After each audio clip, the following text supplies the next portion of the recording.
There we go. Okay. All right. I'll go ahead and, per usual, wait for everybody to file in, and then we'll proceed to get started. What am I looking for here? Let's see. A little bit of Friday night streaming, if you will. Are we cooking today? Yeah, I'd say so. How you doing there, Beefo? Red Ben, how you doing?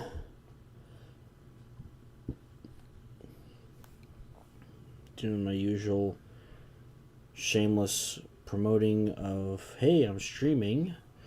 Come join the fun. Alright. Well, that's a good sign. It says I'm streaming right now. That's good. Alright. Always check to make sure you're actually streaming, so therefore it's not like you're talking and suddenly it's like, oh, I'm not even connected. I've had that problem before, but I think with the PC I figured that out, so thank goodness. Let's see here. Andrew, how you doing? How you doing? What am I doing? There we go. It's Friday, start of the weekend, and we are 1 week away from Sunday Night Lights 2000. Man of Tubes, how you doing? I completed Spyro 3 Reignited on the Switch yesterday. Nice. I remember playing Spyro with my older brother way back when, on the both the PS1 and the PS2. Because I know he had a PS1, and I remember playing it a few times on the PS2.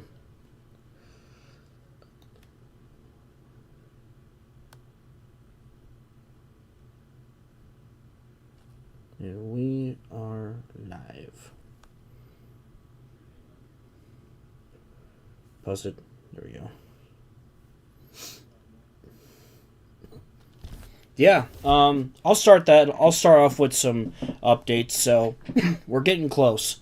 So, I will say, as of right now, 80% of the video is done. So, I have spent the last week or so working on that. And I still need to get through all of the cup stuff. So, I can't give a final estimate on how long the video will be, but I'm going to guess somewhere between an hour and 40 to 2 hours. Somewhere in there.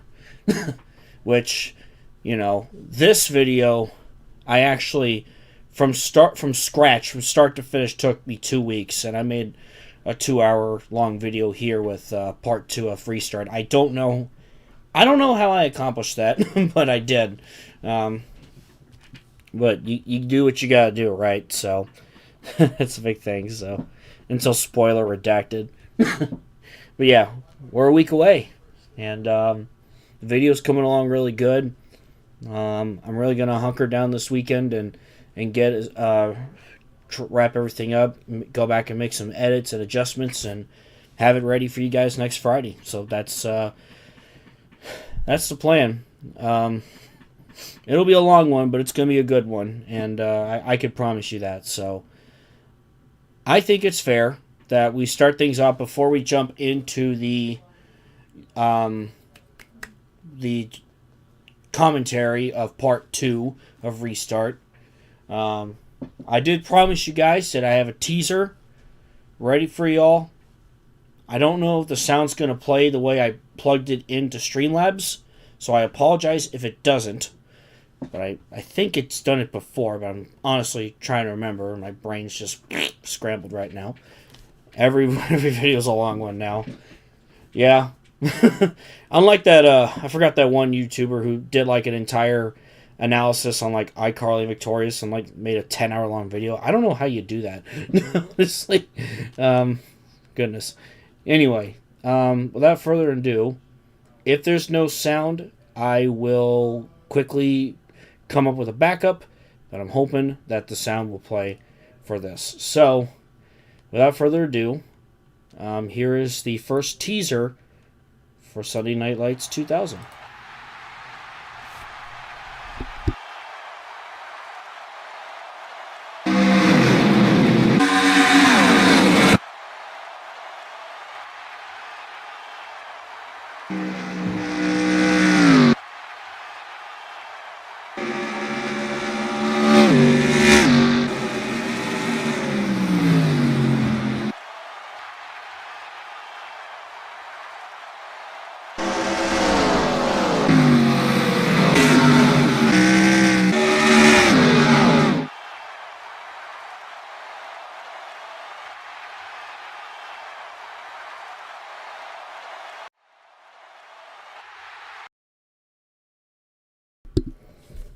I'll show it again before I get started with the Q&A, commentary, whatever fun stuff. Let me know what you guys think. So, I'm officially hyped for the new millennium. Heck yeah. That's what I like to hear, Braden. That's what I like to hear. So, yeah. Lots of stuff coming. Lots of changes. Lots of big moments. I have sat here making this video going, I need to make this good because I really want you guys to see what happens next. Nasshawk, how you doing? How you doing? The sound worked very well. That's good. Because what I do in Streamlabs is I put it in, the source says animation, but the speakers will not tell me if it's animated, if it's like the sound's showing or not, but I'm glad it works because I'm trying to remember sometimes like if it worked or not. Sometimes I'm just very forgetful, so I'm glad you guys loved it. That makes me happy. I'll show it a couple times at the end too before I log off for the night as well. I'll show it one more time in a moment, but I'm glad y'all are excited. Seriously. See, forgot to say this. Love the series from Brazil. Oh, hell yeah, I love to hear that.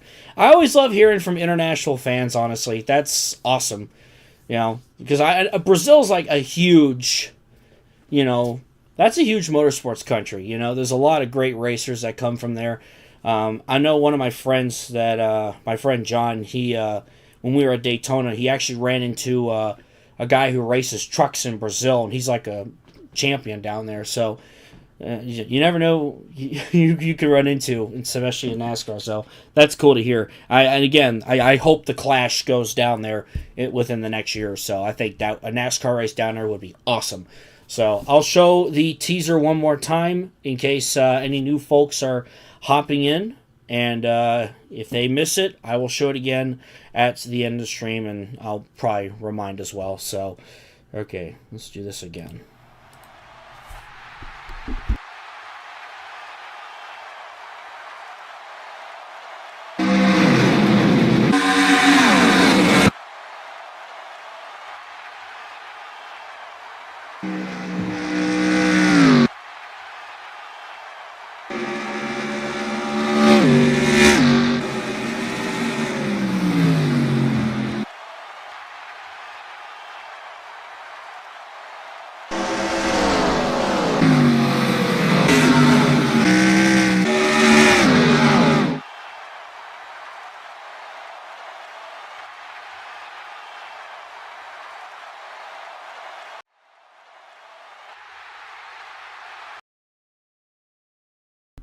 There we go. Figured I'd mute the mic when I play that, so therefore it's y'all can, there's no background noise coming from me. So yeah, there you have it. And if anybody misses it, don't worry. The teaser, it's by itself. We will put on. I will put on my Twitter and Instagram after this. So no need to worry. If you missed it, and I'll play it again at the end of the stream. So.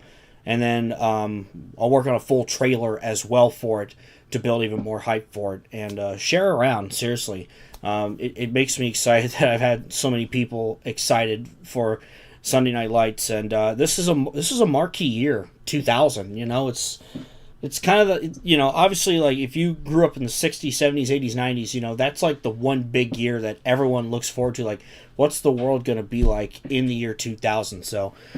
Though there's been an oval recently opened here that NASCAR, the American one, won't use it because it's in the middle of nowhere.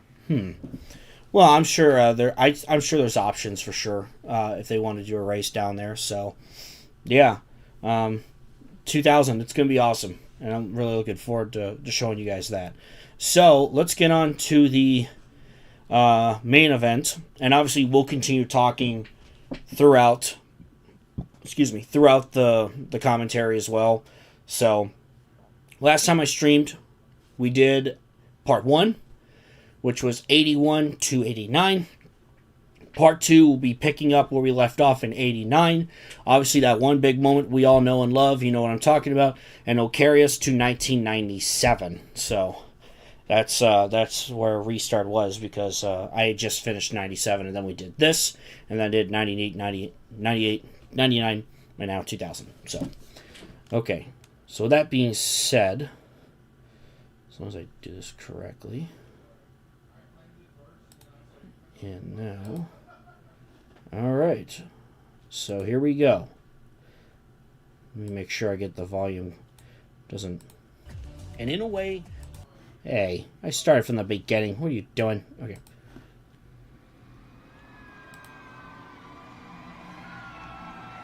All right. Let me know if I need to adjust the audio at all, and I'll do that.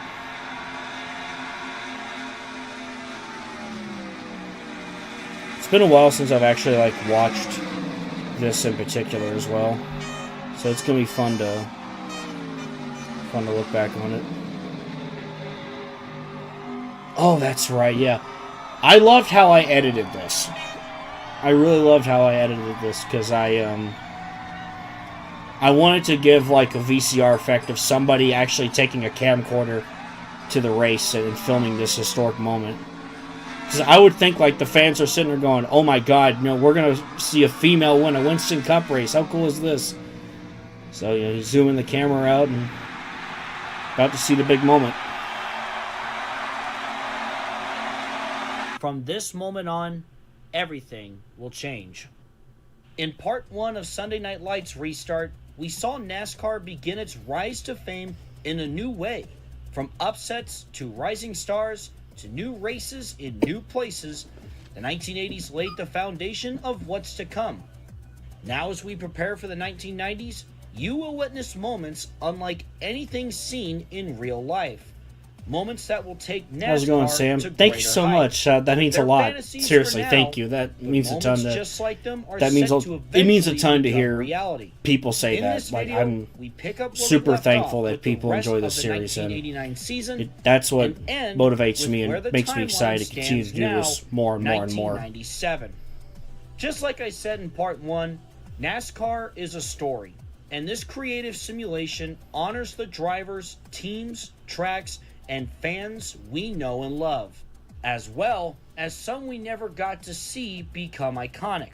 Tracks and drivers are having their fates change, and thanks to one butterfly effect, NASCAR is about to hit incredible new heights. How does everything unfold? Well, as Larry McReynolds would say, let's reach up there and pull those belts tight one more time. You're gonna need it. Let's kick it off with 1989. 1989. Let's pick up where we left off with the 1989 all the effort behind the series really shows. Loving the alternate history storylines. Also had another thank you. It means a ton. Wins, those being at Nazareth especially in the last few years. He finished really improving on quality, learning free cam, making the graphics better, and presenting these videos so much better. Top 10s along the way. Kenny Wallace, the younger brother of defending Cup champion Rusty Wallace, had a breakout year in the Busch Series. He earned his first career win at Bristol and then won again a few weeks later at Charlotte. Kenny also ended the year with 10 top 5s. What was going through your head when Patty won the Busch Race at Rocky since I presume? Yeah, I mean, finishing fourth when all that happened in '89, these two young guns, we sat there and went, okay, we have to do something with this because, especially with somebody like Patty Moyes, that's a big deal. We just witnessed the first female to win a Busch Series and a Winston Cup event, and we felt like during that time, she was going to be a great fit at Felix Sabates' team. And in a way, she joins that team. Kyle Petty wins the 92 championship, and suddenly Team Sapco Racing, now Team Sapco, became a powerhouse overnight, it felt like. And we quickly realized, I don't think they're going to get bought out by Ganassi at this point. So, or at least, I don't think they're going to need to be. They're too big of a deal. So, in the next race at Nazareth, it was the Ken Schrader show. That's right. He ran the Camaro IROCs. Wallace late for the Those win. Are nice cars. At the third race at Michigan, Dale Earnhardt and Bill Elliott were in a close battle. I'll still see cars like those from time to time. The old Camaro IROCs. Dale Earnhardt in front, picking up his second win of the season. Dale Earnhardt would then go on to win again in the finale at Watkins Glen, sealing back-to-back IROC championships, this time in dominating fashion.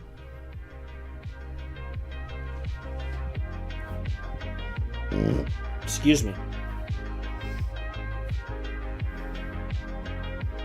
As mentioned at the end of part 1, Dick Trickle would score his first career Winston Cup Is there a team that can actually buy out? 500, also giving car owner can't Jack answer that, Welch but his first win let's just say process. you may find that out pretty The soon. Summer Daytona race I'll leave this at. I don't want to spoil anything. In Mark Gibson, as he would pass Rusty Wallace to pick up the win.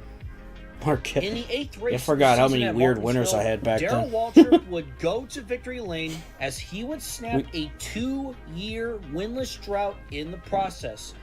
Waltrip Why is would Daytona also never go on to changed? win the fall Bristol race and would finish off I know I 1989 with used 2 wins, Daytona 9 top 88 for a fives, bit, 15 and top for the 10s, longest time I and an used average Daytona finish 90. of 14.90, as he would finish But now, runner-up in the I think I'm standings. using Daytona In the 1999. 14th race of the So, season at Michigan, I do- it was the return I do change of up Tim the Richmond. tracks and try to fit with the Michigan times with them as native well.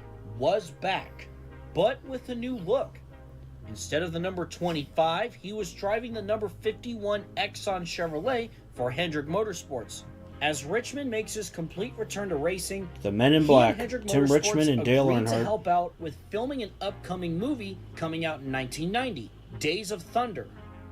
Richmond would drive for 6 races to help film for the movie, and he would finish in the top 5 in 3 I of still those get so races. fascinated He would return to how full-time the racing production in of that movie 1990 went with the exact and how same crazy it movie was. car. Richmond was all smiles heading into Was that that the race, Game Changer as he race? said, quote, "It feels good to be back. Ooh, Yeah, was I've it? been helping out with this movie, and I think a Because lot of people I think are Patty going to won the love it. second My Michigan plan race. is to go full-time again in This may have been 1990. the first one? Many fans there gave Richmond plenty of cheers, but that wasn't the only major moment to happen at Michigan this season. The date is August 20th, 1989. Okay, It yeah, was a they were hot separate. summer Okay. afternoon in Brooklyn, Michigan. Fun as fact, thousands flocked to My Michigan older brother International was born on Speedway August for 20th, Champion 1989. Spark Plug 400. Michigan had become a popular track for its upsets as of late, but today they'd witness an upset with much greater implications. Something never before seen in NASCAR's national history was coming, and a new star of the sport was about to be born. Coming off turn 4 and heading to the checkers, Means looks to the inside, but it won't be enough. History is about to be made. Checkered flag, Patty Moyes wins at Michigan. The first ever female winner in the Winston Cup Series. And as they would say, Nowhere, the rest was woman history. Had won a NASCAR Winston Cup Series race, a first for any of NASCAR's national series, and a moment that would impact the sport's perception for years to come. Patty Moyes, 28-year-old from I could just Jacksonville, picture Florida, something driving like a this just fun-time being schedule in Cup all for over her the home news in the team, sports world, would like pull off the ESPN be upset talking and about it, win like, at Michigan. like, check this out, what This happened in would put her NASCAR, you in know? the headlines in NASCAR, And I think, and lead her to a bigger you know, opportunity a lot of people heading would have into the suddenly 90s. been like, whoa, Moyes said after what the happened race to that NASCAR? It was a dream come true. Her story. Regardless of what happens I like next, that one. I like she that felt one. blessed. Not only that, Moyes would also become the first female driver to win a Busch Series race later that season, when she won at Rockingham. Patty Moyes was quickly becoming the talk of the town. If only that was our Opportunity would timeline. come knocking on her door Well, for 1990. I which still think will we can get that discuss female in a bit. winner. We would And- have and I hope it another happens. first career I hope it winner does, at the you know. second Talladega race. I'm hoping as that Mike somebody like Alexander, Isabella who Robusto took can over for a retired Buddy come onto Baker, the scene would and hold off break Mark out, Gibson, get who some won wins, the and Summer really make a Daytona name for race herself. to win at Talladega. This would be the only win of Mike Alexander's career. Davey Allison would have a much better season in 1989, but the only thing missing was a trip to victory lane.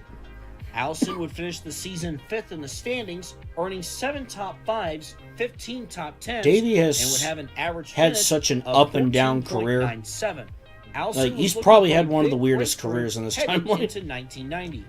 Bubba Nissen Yeah, would have a Catherine career Legg, I'm looking year in forward to seeing her run that 1989, race. earning That's 5 awesome. wins on the season.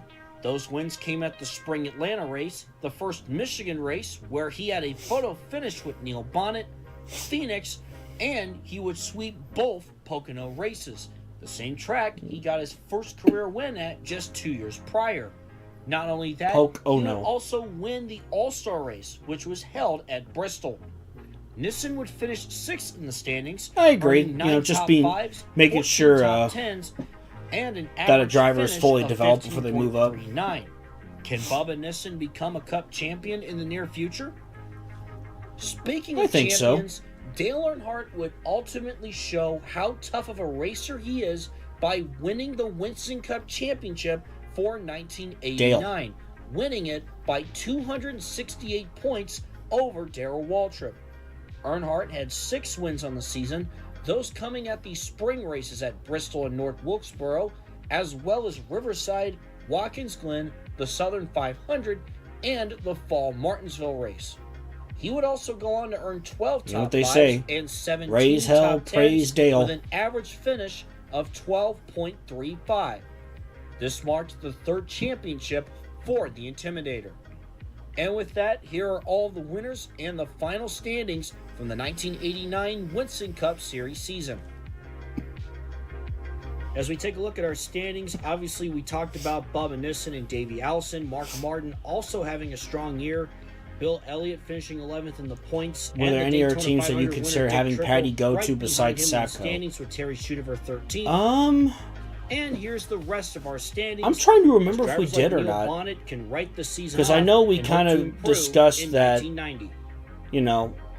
Sapco just seemed like a right fit. One notable addition to the Busch Series schedule was the 30th race of I the season know Jets Racing at New Designs Hampshire. here. He might be able Needless to say, the biggest story that. heading into the Busch Series season was what would happen to Patty Moyes. Several team that would members be cool. took interest in her, but the one that stood out was Felix Sabates, the owner of Sapco Racing. After a couple of meetings with Sabates, Moyes agreed to sell most of her Busch Series team to Sapco, with her staying in the upgraded number 45 Pontiac. Sabates hopes for Patty to go full-time racing in the Winston Cup with Sapco Racing once she becomes more consistent. At the season opener at Daytona, I believe the first openly gay driver was Stephen Rhodes. Yeah, Stephen Rhodes. In the NASCAR Busch Series. I mean, it just further proves that, the summer at Myrtle Beach. NASCAR is a sport for everybody, as it should be. A sport that anybody can enjoy. So, and I think, a few weeks later at Hickory, NASCAR is working a lot towards that, making sure that, looked like he was in position for making sure that, win. Hey, the door, this is who we are. This sport's for all of you guys. It's for everybody. It doesn't matter who you are, what you're from, It's a sport that can be enjoyed globally by anyone. Go on to win at Hickory. Patty Moyes would have a winning Busch Series campaign, taking home wins at God, that still made me happy when Darlington. she did that video with Ty Dillon hopping into the next gen and just being so amazed about how much the sport has changed and all that. That was so cool. Like, I loved that so much because it was just proving to everyone it was just wholesome. I loved it. Real deal, with 13 top 5s and 17 top 10s along the way. Another big story. I don't remember if we considered our team than Moyes, but we agreed Sapco was the best fit for her, since Moyes and Sabates were two people who came from non-traditional backgrounds. Yeah, pretty much. In 1990, including that was pretty much what we felt like with Patty. Second in the standings, and then by the time she got to Cup, we were like, who could drive a car? Well, why not Shauna Robinson? Because, I feel like, Patty would want to give her a chance. Grant Adcox made the most of it in 1990, and he would go on to win the Busch Series championship. The rest was history. Adcox had 3 wins on the season as he swept the Bristol races as well as there are stereotypes that fall Bristol race was a classic that have been plaguing the sports really since its inception, and obviously there's a lot of stuff history-wise, like the history of the sport to celebrate about, right? But it's also important to attract the sport to everybody and bring in new fans, especially during this day and age that we're in. So the final standings from the 1990 Busch Series season, once again an outside outstanding season from Patty Moyes, and it's going to be exciting to see what she does next. They need another bachelor driver like Alan Kowicki. Beginning in 1990, IROC switched up their cars. I remember watching a documentary about Kowicki, and he was such an engineer. Daytona. In a good way. You know, he kind of he had a way of doing things, which in a way made him so unique. You know, and somebody said that apparently he actually wrote down the perfect woman he was looking for. Like, you know, exactly what he wanted to say. I was like, you know what? Respect. Just short of the IROC championship. You know, fun fact. Here's a fun story for you guys. I don't know if I ever shared it. Back in 92, I think, the Union Station Mall in St. Louis, my dad, born and raised there, I have a lot of family there, so back then, the Union Station used to be like this huge mall and stuff. It's actually now part of the St. Louis Aquarium. They turned it into an aquarium and stuff like that, but for the first time. There was a Hooters that was there, and my dad said he saw Alan Kowicki in that Hooters. Somebody pointed it out to him, like, look over there, that's Alan Kowicki, NASCAR driver. With Phil Parsons you know, driving the number 1 for Richard Jackson. My dad's like, what is he doing here? So, yeah, I love hearing that story from my dad, because it's like, you saw Alan Kowicki, you lucky.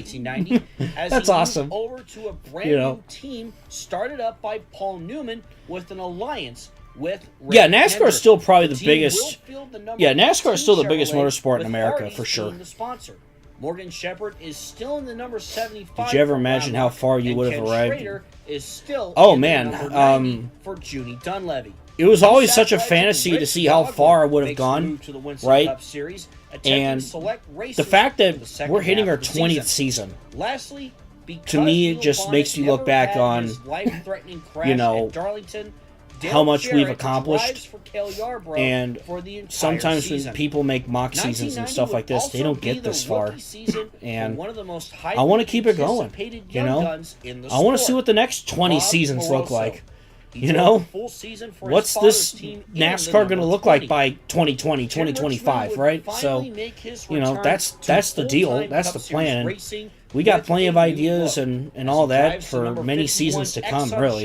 So, you know, so, again, the biggest goal for me is always making sure that each season is bigger than the last, or there's something special about each season, basically. Retaining the number 52. Finally, Bobby Allison announced that 1990 will be his Cars is the movie that got me into racing. What got me into racing was he will still be in the getting a PS2 Christmas of 03. A team owner. I had just turned 7, and I played a lot of Gran Turismo 3 and ATV Off-Road Fury 2, and I started renting a lot of racing games from Blockbuster. Remember that? And laps into the race. Let's see. In the end, we had a close I'm trying to finish. remember. Yeah, so summer of 04, I rented NASCAR Thunder 2003, and I just fell in love with it more than any other racing game I was playing. And ran out of time, and Morgan at that point, would win the 1990 Daytona my dad was like, "Hey, would you like to watch photo finish. a race?" And I was like, "Yeah, let's do it." In and the spring Martinsville again, race, the rest was Darrell history. Waltrip You know, had I an was hooked. win, I was like, "This is awesome." Even after And several small that's what my incidents Sundays have been made like his car for. look like it was That's what a headed lot to of my the Sundays have junkyard. been like This would be for Waltrip's 21 only years win in now. 1990, So as he would go on to finish 10th in the standings. Some thought Tim like I said, I couldn't begin to start to his comeback season. But this he is how my returned to brain is form wired, quick. and maybe it's the Richmond would Asperger pick up a syndrome win for me. at the But fifth race of the season at Darlington, I have a and bad he would habit also of go on to when I win go the to Summer bed, Daytona I'll lay there race. for like 30 An minutes watching incredible videos. I'm story sure a in lot the of other midst people do of the same filming thing. Days of Thunder. I was watching a Richmond Crank It had Up a compilation massive from resurgence 2005, and would be and runner-up in the points, like while I'm watching the winning Crank It 11 Up from the top 600 and fives, 05, 16 top and 10s, and an average for whatever finish reason, my brain of started picturing 14.32. what could the Sunday Night Lights cars look like then, So I'm just, I don't know why, but that's just how weird I am sometimes. But I guess there's nothing wrong with that. Sometimes you can't help but imagine, and all that stuff you imagine then gets put into reality, and that's what's cool about SNL. So Nashville, the second Richmond race. God, Dick Trickle's had such a unique career because I guess you could say he's the perfect example of never say never and how much of a late bloomer he was. He would also win both exhibition races at the Busch Clash and the All-Star race.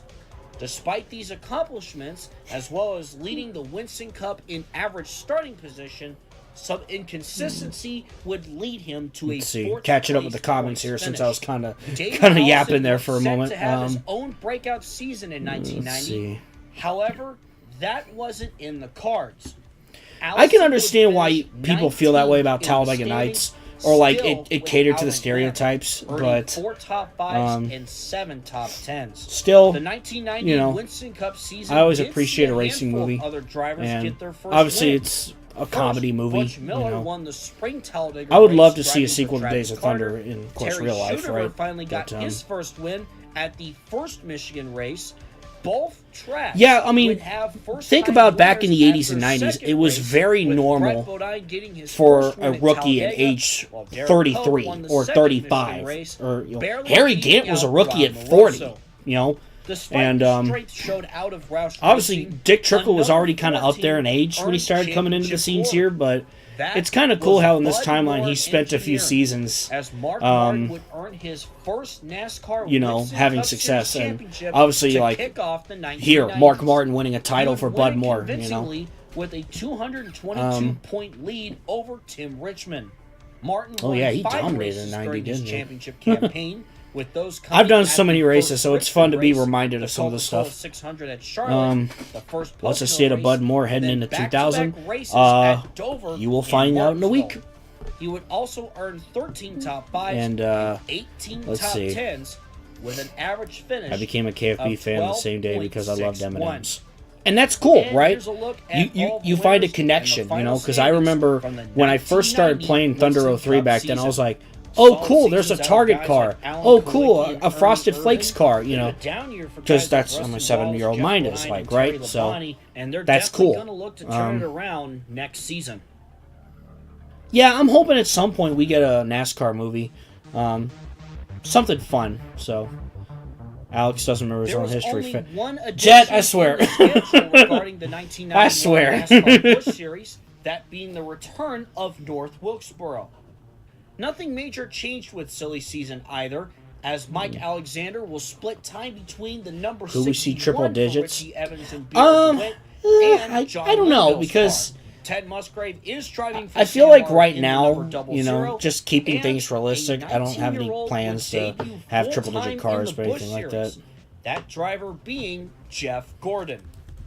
At Daytona, the race would end under yellow due to a wreck with 5 laps to go, when Dave Resendez was held up by Richie Evans and ran into I remember that Tommy Grift Dog Houston. video where Mark Martin Mike had... Alexander, who finished 30 because in the Winston Cup that was his standings Dale last Earnhardt season, series. decided to move back down to the Busch Series, and this move would immediately make an impact, as he would pick up the win at the season opener at Daytona.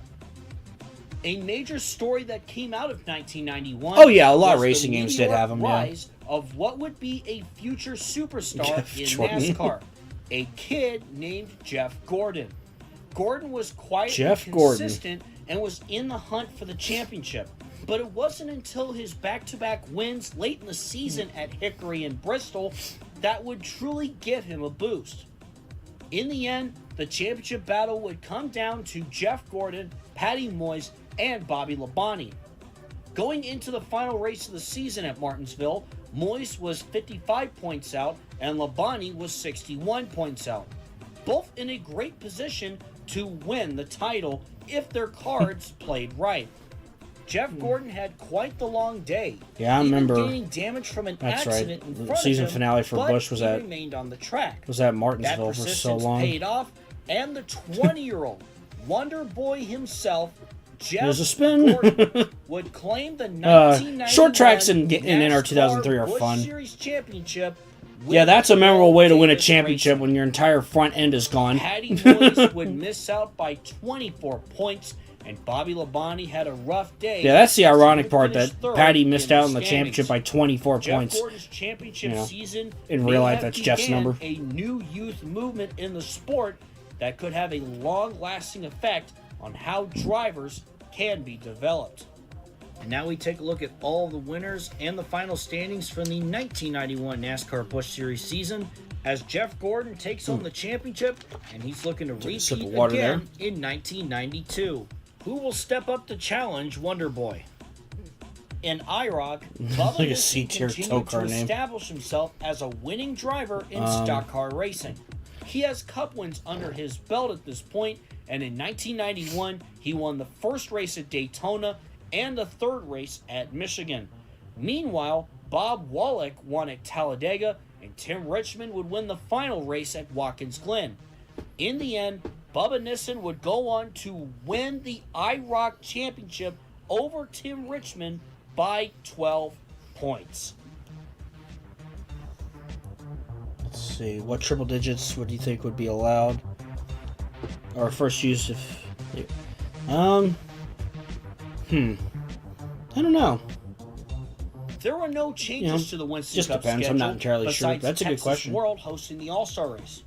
After spending a decade with Dyard Racing, Ricky Rudd and Gabe Nissan Dodge over to Hendrick Motorsports with the number 25 team. It's like Rudd is looking to get back. It's like if your cursed NASCAR 05 chase for the Cup custom car you made when you were like 8 years old. It's like a Dodge dealer's Ford or something like that. The assets from Dyard Racing after they decided to close their doors. Kellogg's would come over to sponsor the two-time Texas champion. Terry. Neil Bonnet would depart the Wood brothers and move into a second car for Richard Childress Racing in the number 31 Chevrolet. Dale Jarrett would replace Neil Bonnet over at the Wood brothers. Mark Martin looks to defend his title as he continues to race for Bud Moore. Nissan Dodge. Rich Vogler would also run full-time in the Winston Cup, driving the number 55 Jasper Engines Pontiac. Heading into 1991, one major story surrounded Davey Allison, Bobby Allison's son. Davey was struggling to stay consistent at Robert Yates Racing, and at the conclusion of the 1990 season, he parted ways with the team. Davey would end up moving over to his father's team. Bobby was ready to run his operation after retiring at the end of 1990. Davey Allison would pilot the number 12 Mountain Dew Buick for the season as he hopes to finally get back up on his feet. As for Robert Yates Racing, Jimmy Spencer was tapped to take over the number 28 Ford. In the Daytona 500, a wild wreck took place that would injure Bobby Hillin Jr. and Ernie Irvan. Irvan would miss a good portion of the season, while Bobby Hillin Jr. was ruled out for the rest of 1991. Yeah. One driver that showed up happened. to Daytona would crazy looking surprise back many, on that with Ernie, as huh? Emerson Fittipaldi would attempt the Daytona 500 and would even win the second dual race. Fittipaldi drove a one-off for Rick Hendrick. Yeah, and it's funny because this was the last year Buick and Oldsmobile ran in NASCAR. With the movie being a hit, it inspired him to give the Great American Race a shot. Fittipaldi would go on to finish an impressive 13th place. With 6 laps to go, a small pack of cars were in contention for the win. However, lap traffic would begin to break that field up, and the one that got away was Eddie Bierswell, driving for a team owned by his father, and no one was able to catch him in enough time. Eddie Bierswell would win the 1991 Daytona 500, and this win would change both his career and his life forever. And honestly, that's why he's still been racing in the Winston Cup at this point, is because it all goes back to that 500 win. While he was out on injury, Bierswell would drive the number 4 until Irvan returned. Ricky Rudd. How did you pick Jimmy Spencer to replace Davey? I think it was just looking at who was ready to make the move up to Cup, and we felt like Jimmy Spencer was the right guy. It was already showing that moving over to Hendrick Motorsports was the right decision. This was Rudd's first win since the 1987 Firecracker 400 at Daytona. Rudd would then win again in the next race at Atlanta, and then again at the second Pocono race. Perhaps a change in scenery is all you need sometimes. In the 7th race of the season at North Wilkesboro, the battle for the win was between Tim Richmond and Davey Allison. Allison was able to find a way past Richmond to take the lead. This was a fun at battle. Long last, Davey Allison. I remember sitting there going, finally he won the race at North Wilkesboro. A sigh of relief can be made by Allison, and now all he wants is to find consistency and be seen in victory lane often from this point out. Other notable first-time winners in 1991 included Rich Vogler, who was running Rich Vogler, winning the Spring Talladega race, as well as Rob Moroso, who won at Michigan in what was one of the closest finishes in NASCAR Winston Cup history.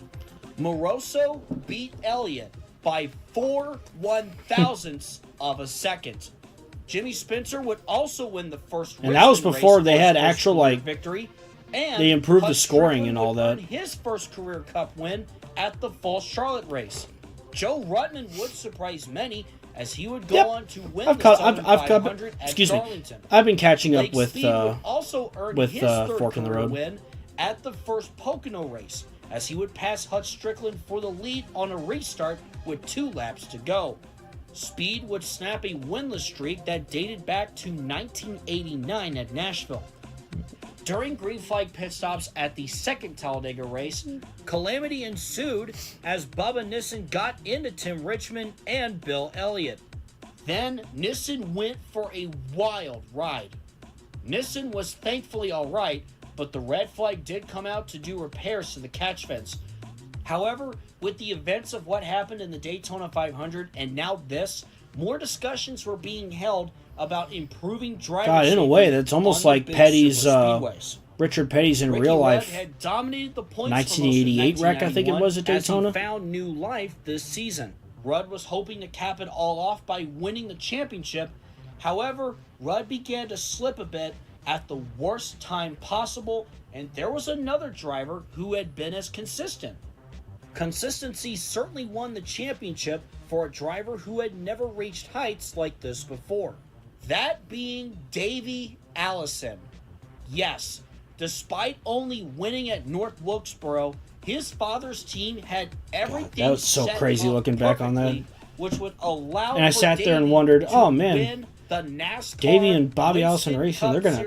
This team could be quite fun to watch. And I don't know, it was like he won then and there, but still just wasn't like Davey, as well as anything like crazy Alabama incredible. Gang.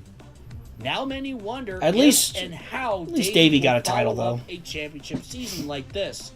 And what a way to go out for Buick, right? 1 win, 11 top 5s, 20 top 10s, and an average finish of 11.97. Buick's time in NASCAR ends in glory. Meanwhile, Ricky Rudd would finish 1991 the Davey the for once not disappointment. 16 top 10s, and an average finish of 13.52.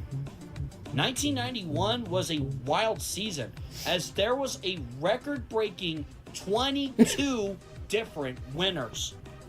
What a magical year for Davey Allison as we take the early 90s were kind of wild in this timeline. And the winners from 1991. Mark Martin 12th in points. That's quite the championship hangover.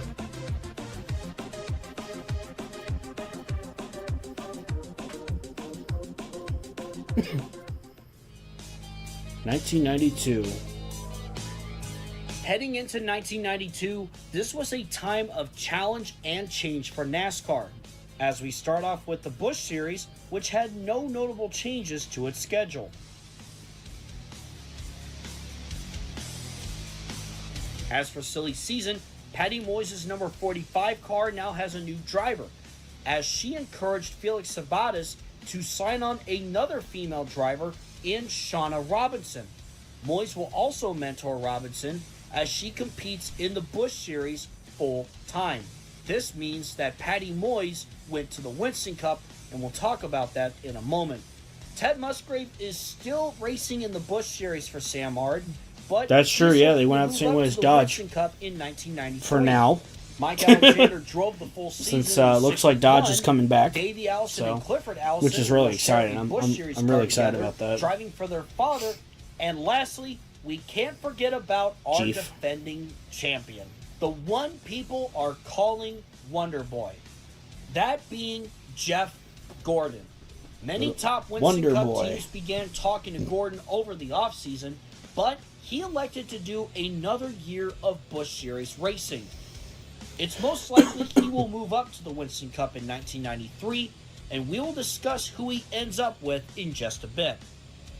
Heading over to the season opener Daytona, on the final lap, Jimmy Spencer got the advantage over Jeff Gordon in turns 3 and 4, as he was also challenged by a charging Shauna Robinson.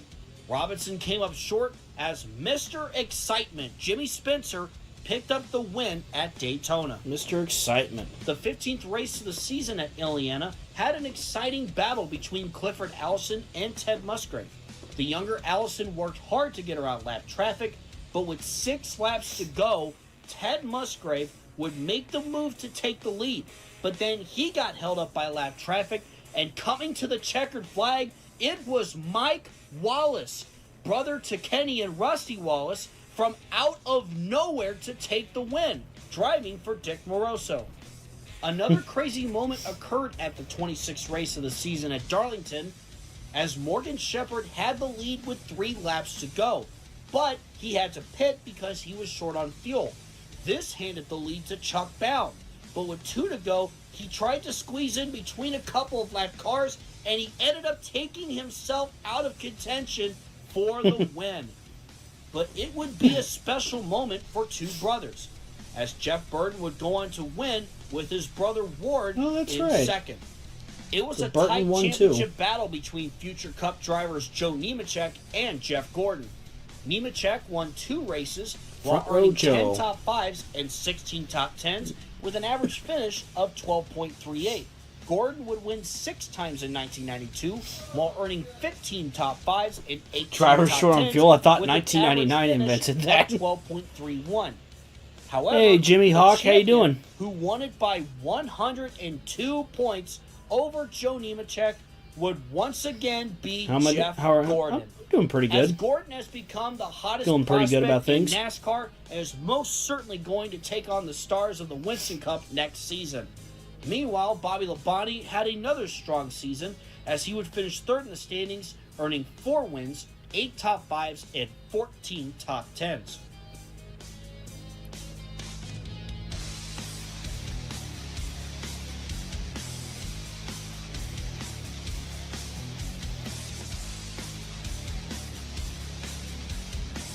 In the 1992 edition of IROC, Davy Jones would start hot, winning the first 2 races at Daytona. Yeah, it was crazy having to go through the process of figuring out who did we want Jeff Gordon to drive for moving forward, because there was certainly Despite Davey Allison's certainly a lot of efforts, options. he would come up short by just 1 point of the championship.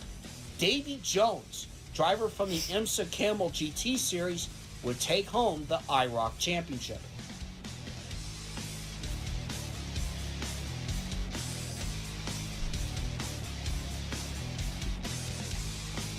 Yeah, that's right. Davey was like a point short of winning the IROC title. Winston Cup schedule, besides the All-Star race going back to Charlotte this season. And not only that, but for the first time ever, Charlotte Motor Speedway would go under the lights for one hot Des Moines night. Street Course? Oh, yeah, because I think ARCA did that back in the 90s, didn't they? Patty Moyes. While she did come short of the Busch Series championship, it was certainly enough to convince Felix Sabates to bring her up in the Winston Cup full-time in a second car. Mattel took advantage of this unique opportunity to not just promote their shout out to brand Rose to Jam, families of who race fans, has made all the Patty but Moyes also cars introduced Patty over the Moyes seasons. and NASCAR as a whole to people who had never seen it before. As previously mentioned, for her Busch Series ride, she decides to bring in another female driver to help mentor, that being Shauna Robinson, as she went on to run the full Busch Series season in the number 45. Diving more into silly season, legendary NFL coach Joe Gibbs would open up a Winston Cup program with Dale Jarrett as the driver. With Greg Sachs still occupying the number 18 for Paul Newman's team, Dale Jarrett would be piloting the number 17 Interstate Battery Chevrolet. Darrell Waltrip is still racing with Junior Johnson in the number 11 that team's going to win a lot of races. Morgan Shepherd takes over the number 21 for the Wood brothers, and defending Daytona 500 champion Eddie Bierschwell would replace Someone make the Rick Des Moines Wilson circuit so we could spend it. We could send IndyCar to it and watch Roush chaos Racing would ensue. also open Yes. up the second car, that being the number 16 for Wally Dallenbach Jr., being teammates to 50-year-old Dick Trickle. Neil Bonnet also said he's going to scale back to part-time for 1992 to evaluate his future and what's next for him. Lastly, 1992 would also mark the final full-time season for the King, Richard Petty. Petty has struggled in recent years and hasn't won since 1987. The King. Petty begins his appreciation tour, but won't be hanging up the helmet quite yet, as he will still run some part-time races for a while longer. Besides that, 1992 will still be his final full-time season. We had a big one on lap 39 of the Daytona 500 that took out several competitors like Dick Trickle, Dale Earnhardt, Del McCowart, Bill Elliott, AJ Foyt, and Terry Labonte. With 2 laps to go, Patty Moyes was leading the Daytona 500. And in fact, she wasn't even supposed to be in the race. She didn't qualify in the number 45, but Mattel helped her buy out the number 75 car. And now she was out in front. She now had a very real chance to win the Great American Race. However, she was slowed up by some lap traffic, and because of that, Yeah, that was crazy. Bubba Nissen sped past I was sitting there Moyes like, for the oh, lead, I can't have and he Patty would go D on and Q to this win race. the 1992 Daytona 500. This was certainly Nissen's biggest win of his career. 3 notable winless streaks snapped during the Yeah, 1992 Del season. McCowart made the One 500 was a with couple of Terry occasions. Labonte, who won the first Bristol race Paul in Newman's a team is photo long finish gone. with Robert Unfortunately, they Rosso. didn't really Then he would pan win out again that the great. next race at North Wilkesboro. Labonte snapped a winless streak that dated back to 1988 at Richmond. There was also Dale Kyle Jarrett, Petty, it was weird who he won the never really Coca-Cola 600 panned with out, Sapco but Racing. now he's got the 1992 race was a team, breakout Jared year Favre for him, Motorsports, and as he snapped a he could winless still be a streak big that deal as dated a back team to owner for sure. 1987 at the Texas World Speedway Road Course. Lastly, Neil Bonnet, who elected to run a partial schedule to figure out what was next in his career, snapped a winless streak that also dated back to 1987, as he would win the fall Charlotte race, and just races later, he would win again at Texas World. Bonnet would also hold off Davey Allison and Alan Kowicki to win the 1992 All-Star race at Charlotte. The championship battle was certainly one Alternate to history's remember in favorite driver, 1992, Bubba as Nissen. heading into the Absolutely. final race of the season at Atlanta, 5 drivers were mathematically eligible What to year did win Paul the Newman's team championship. fold? Kyle Petty was entering the season finale with a 92-point lead Check over real Lake fast. Speed, who was having a career year himself. Harry Gant, Mark Martin, and Alan Kowicki were also in the hunt, but had a lot of work to do if they wanted to have a shot at championship glory. The 1992 Hooters 500 was a day to remember for everyone involved, as this marked Let's the see. end of Richard Petty's full-time career as I well. think I know when it as was, the but I don't Cup want to mix my debut seasons up. Of Jeff Gordon, who we will talk about. I believe in it a was minute. after Kyle 93 Petty would that start the race Paul on the Newman's pole, team folded. with Grant Adcox making a one-off Yeah. start next to It was him. after 93. Lake Speed would have a rough day, finishing 30. Yeah, Kyle Petty's had a 2 much laps down. Much better Ricky career Rudd in would this go on to timeline for take the sure. checkered A lot flag more to wins close and out all the that. season, leading the most laps. Alan Kowicki would finish second, but finishing in 8th was your 1992 Winston Cup Series champion. That being Kyle Petty. In a race that was a send-off for his father, just got... It's pretty cool that Kyle won a title. As the Petty family would now add another championship to their name. Kyle Petty gives Sapco Racing their first championship. And this is really what I think escalated escalated Sapco Sapco. was beginning to look like potentially This is the really what next elevated them into powerhouse the spotlight. in NASCAR. As Patty Moyes did finish 17th in the standings, she also earned her second career win at the first Dover race and showed a lot of great signs of progress. A lot of eyes will be on Sapco Racing moving forward. For as incredible as the highs of the 1992 season were, The season was defined by one moment that would forever change the sport. That came at the second Talladega race. Even as the sports cars changed and safety in them improved, the amount of chaotic wrecks at superspeedways was becoming too dangerous, and they weren't even sure what changes needed to come next. Then, the biggest one yet happened early in the Talladega race. In a massive pileup, we had 3 drivers injured. Rusty Wallace would have to miss a few races, while Joe Ruttman would have a season-ending injury. And Danny Marshall, once considered a future star of the sport, suffered yet another season-ending injury, one that would later lead him to step away from the sport. And then soon after, it would be announced that superspeedway racing at Talladega was over. The track needed a reimagining for a new, faster race car. The new Talladega, set to debut in 1994, was a new take on a track unlike anything seen before. A wide 1.66 mile D-shaped oval. While a controversial end to one of the sport's traditions, it represented the rebirth and evolution of the sport. On the topic of tracks, however, there was a new bright spot. With the ongoing growth of the sport, several markets were taking interest in building a track to bring NASCAR to their community across the country, and even a few possibilities internationally. One unique idea rose above the rest. At the 1992 NASCAR Awards Banquet, it was announced that a new state-of-the-art short track with Marshall in Baton Rouge, Louisiana. I think I've talked about it before, but would be constructed by a group it was something that Lefty was doing Corporation with the project early by New on, Orleans Saints and owner Tom Benson. we decided The to wide see that 3.6 story mile track will be with opening new for the Talladega to 1995 completion. season, and was designed for a variety of short track He hasn't been races, involved as with the well as series in other some events time, to be and held in the we've just stands kind of and closed the book on facilities fictional surrounding drivers. the track. The 1992 NASCAR season will go down as a turning point amidst both challenges in the sport and changes that will push it forward. Here's a look at the Winston Cup winners and the final standings from this season. I think it was around this point End of too. an We were era like, and the beginning of a new one. I think it's time to adjust the ratings too, because we've had so many crazy winners and stuff like that.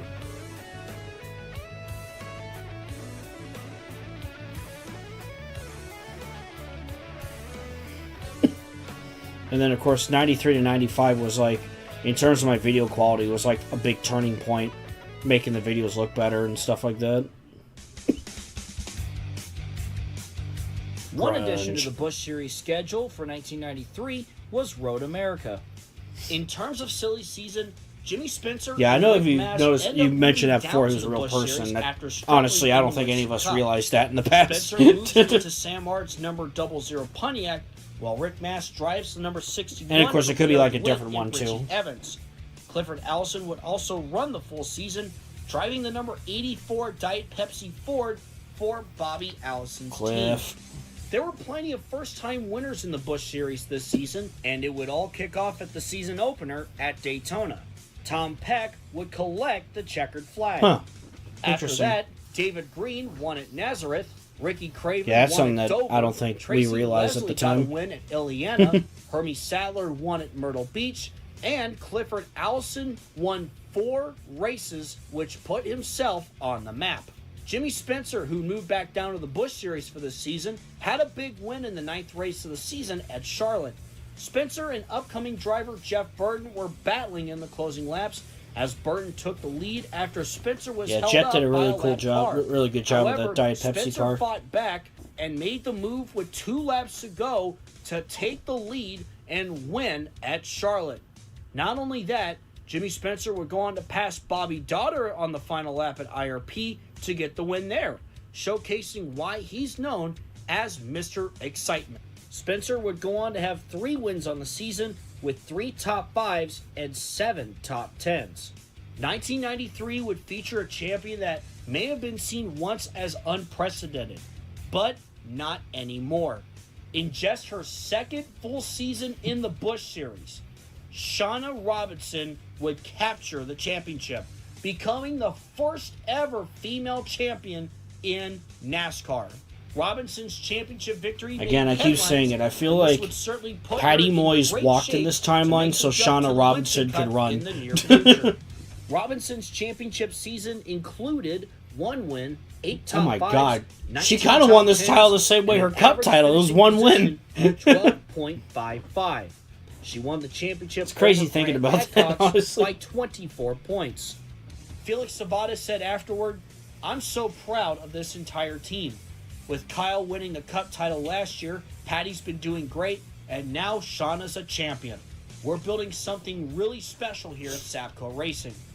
Dale Earnhardt even chimed in. Is that the saying, 2311 font? Yeah, that 45 was based off of the 2311 like 45. Shauna succeed in NASCAR, and I hope this inspires future drivers and fans too. I know one thing, I got a daughter who can race hard, so be on the lookout for that.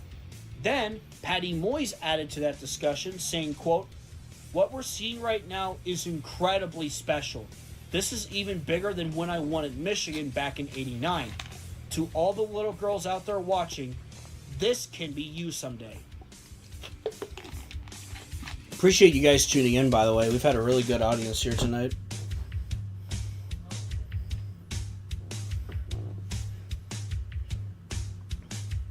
And like I said, the SNL 2000s Davy Jones came really close to going come along back-to-back really as well. IROC It's champion, like but I want to say he would come up short 80% by 2 done. points, So despite winning the last 2 races at it's Michigan going to be out in a and week, Texas World. and Lake Speed we're would going to win hunker the down this opening weekend and race really at get things Daytona, done and dusted the and taken who care would of, be and eventual all that champion stuff. And won the second I'll race show the at Darlington. teaser That at the being end of this defending as well. Cup Series champion Kyle Petty. He would win the championship over Davy Jones by 2 points and Lake Speed by 6.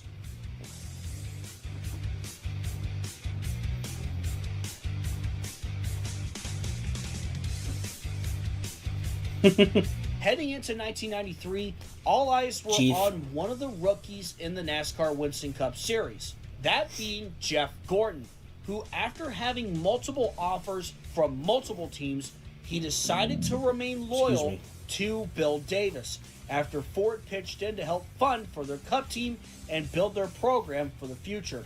Gordon would pilot the number 1 McDonald's Ford for 1993, running for Rookie I love of the making Year, shots like that when I can alongside actually Joe Nemechek, drive the Bob car Labonte, in the and Ted infield Musgrave. and stuff like that. Speaking of which, Joe Nemechek replaced Jeff Bodine in the number 5 tied Chevrolet. Could other manufacturers join in the 2000s besides Dodge and Toyota? I think Toyota could join sooner. Replacing Jimmy Spencer. Obviously, we talked about Texaco Dodge, right? departs from the In team the 99 as video. Slim And Jim we'll talk more would about come on it to in the sponsor 2000 him. video. But Texaco moves over to a promising don't know young yet driver, on Rob Moroso. Toyota's Moroso probably going was to join, another right? big story But, from silly season, you know, as he still a and his little team ways from that, also so announced that they when we would get be closer to working that with point, we'll Richard discuss and talk Racing about that for in sure. 1993 and beyond. Who is this as Jeff they gained Gordon additional guy? funding and support from Jeff GM, McGordon. looking to put their own young driver in the top of the line equipment. Yeah, other notable silly season moves. Jet has made included those Ted Jeff Gordon Musgrave, cars over moving the to seasons. Paul Newman's team to And compete for Rookie they of the always Year, turned out and Jeff pretty Bodine damn good. moving over to Precision Products Racing. The team now has the number 01 instead of the 1. Danny Marshall sells his team to Lake Speed and Terry Schoonover, forming SS Motorsports. Schoonover will continue to operate the number 83, while Lake Speed is in the number 85. And like I said, with anybody's Target new as to the sponsor. SNL story and all Despite that. retiring from full-time racing, Richard Petty will Restart continue Part to 1 run and 2 is select a good races in the starting Winston point. Cup, while letting Rick Wilson drive the full schedule. Also, after a very Jeffrey strong Michael part-time Gordon. schedule, I Neil believe that's his Bonnet full will name. drive the number 31 for Richard Childress full-time. Other changes to the Winston Cup schedule include Texas World having a second date for 1993, as the other Talladega race gets replaced with Sears Point, another road course out in California. The Daytona Summer Race, the Pepsi 400, also has some changes made, as that race will now be ran on the road course, while the Oval does the Daytona 500 still in February. In the closing laps of the 1993 Daytona 500, there was lead change after lead change, as several leaders were in Fun fact, contention Blaze to Alexander win the drove a Great black and yellow American 20 Race. in real life. Rusty That looks Wallace exactly got like out of a Moroso's mess of car. flat This was a traffic complete and coincidence. I had the didn't. lead with 2 Oh, laps yeah. to go. However, Wallace had no drafting help, and because of that, rookie Joe Nemechek, driving for Hendrick Motorsports, took the lead coming to the white flag. Wally Dallenbach tried to chase down Nemechek, but would run out of time, as Joe Nemechek would make an immediate statement in the Winston Cup Series and score the win at the Daytona 500. It's crazy. Yeah, that was the Mr. H's second 500 win, I at the believe. Nashville Fairgrounds, and it gave us the biggest upset in its history. Mark Thompson, who got a full-time opportunity after scoring an upset win the year before, took the lead from Terry Labonte late in the race and would shock the world by winning. That's one of those moments where I sit there and go, how the heck did that happen? Patty Moyes improved greatly in her sophomore season as she went on to collect 3 wins at the Spring Martinsville race, the inaugural Cup race. Will Iowa be in the timeline? And at yeah, Phoenix. most likely. I mean, she had 9 you know, top I don't think it opened until 2006, but that's definitely a track that will come along, and possibly the one of those tracks we'll take a look at and NASCAR, cross that bridge when we get there. Especially coming off a championship year with Kyle Petty in 1992, and Shauna Robinson winning the Busch Series championship this year. The summer Daytona race ran on the road course for the first time in 1993, as it provided an exciting battle for the win. Jeff Gordon was in a great position to earn his first I remember this was a really fun victory. first time on the Daytona road course. Like pit stops, Tim Richmond, who had stayed out an extra Corn. lap, ended up with the 06. lead Okay. over Yeah. Gordon. Gordon would fall back Oh my as God, he was it's held up by Corn. lap traffic and was eventually passed by Ricky Rudd for second, as Tim Richmond would go on to win, giving Corn is love, corn is a life. 1-2 finish. The rookie shined in 1993 Midwest is best. as Jeff Gordon didn't win but ran solid for most of the season, and he would clinch the Rookie of the Year honors, finishing 9th in the standings. Pretty impressive for a rookie driver and a new team. Joe Nemechek won the Daytona 500 as previously mentioned, but he also won the Bristol night race as he passed Rob Moroso with 19 laps to go.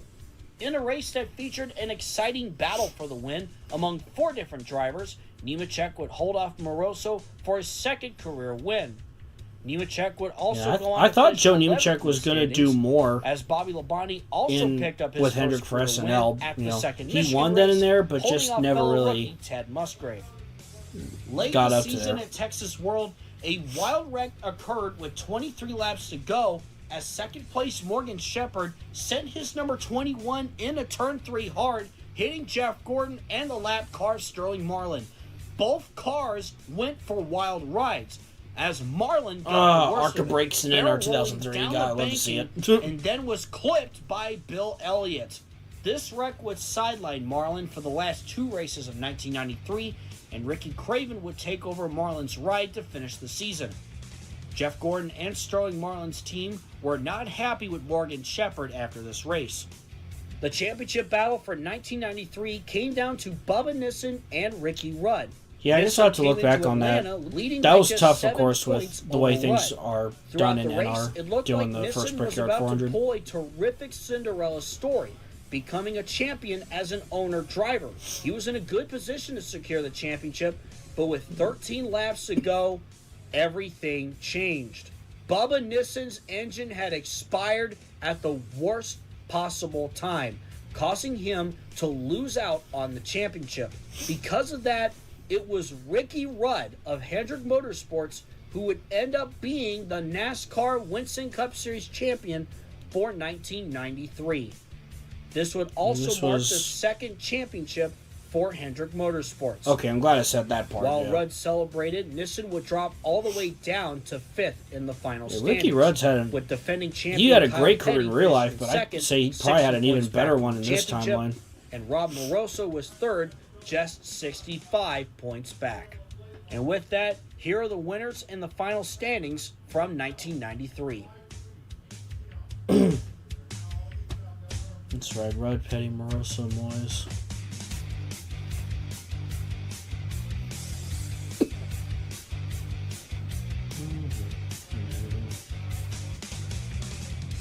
And now on to 1994, the year the United States hosted the World Cup. 1994 would mark the return of a divisive new-look Talladega.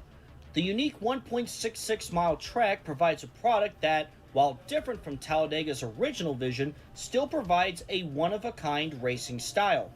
On top of that, the complex would also see the building of a drag strip and other amenities.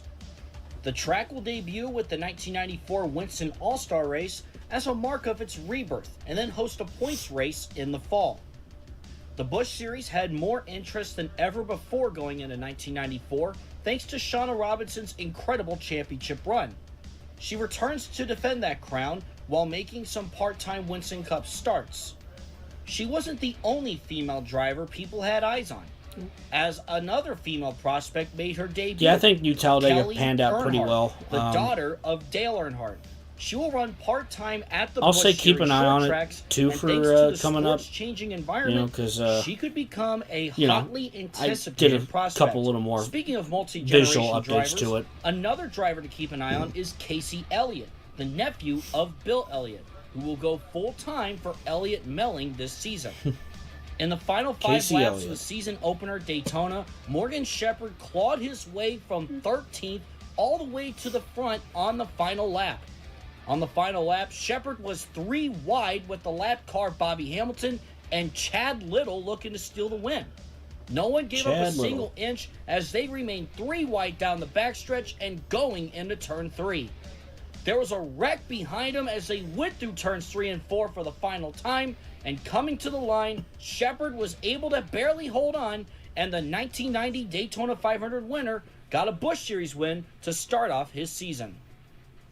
Kelly Earnhardt was making some noise in the summer of 1994. And honestly, Kelly Earnhardt got to expand on her racing career because of the success of Patty and Shauna. Speedway, she would use her late model experience at the track to charge to the front and scored her first career Busch Series victory. It was just her 6th start, but she was already proving that there could be another female star, as the 3rd woman to win a National Series race in just 5 years. Shauna Robinson would again have a consistent one-win season, with her lone victory coming at New Hampshire. She made a run for another championship, but she would finish runner-up with 7 top 5s and 16 top 10s and an average finish of 14.38. She was 226 points back of the eventual champion. That was 37-year-old Rick Mast, earning another title for the number 61 team. Yeah, Rick Mast really had 2 wins, kicked butt those that coming year at in the Busch Nazareth Series. and Louisville, 12 top 5s and 20 top 10s with an average finish of 12.59. Mast would stay in the Busch Series for 1995, and as for Casey Elliott, he got his first Busch Series win at the newly configured Talladega, but otherwise had an up-and-down season, finishing 13th in the points. He had 7 top 5s and 11 top 10s.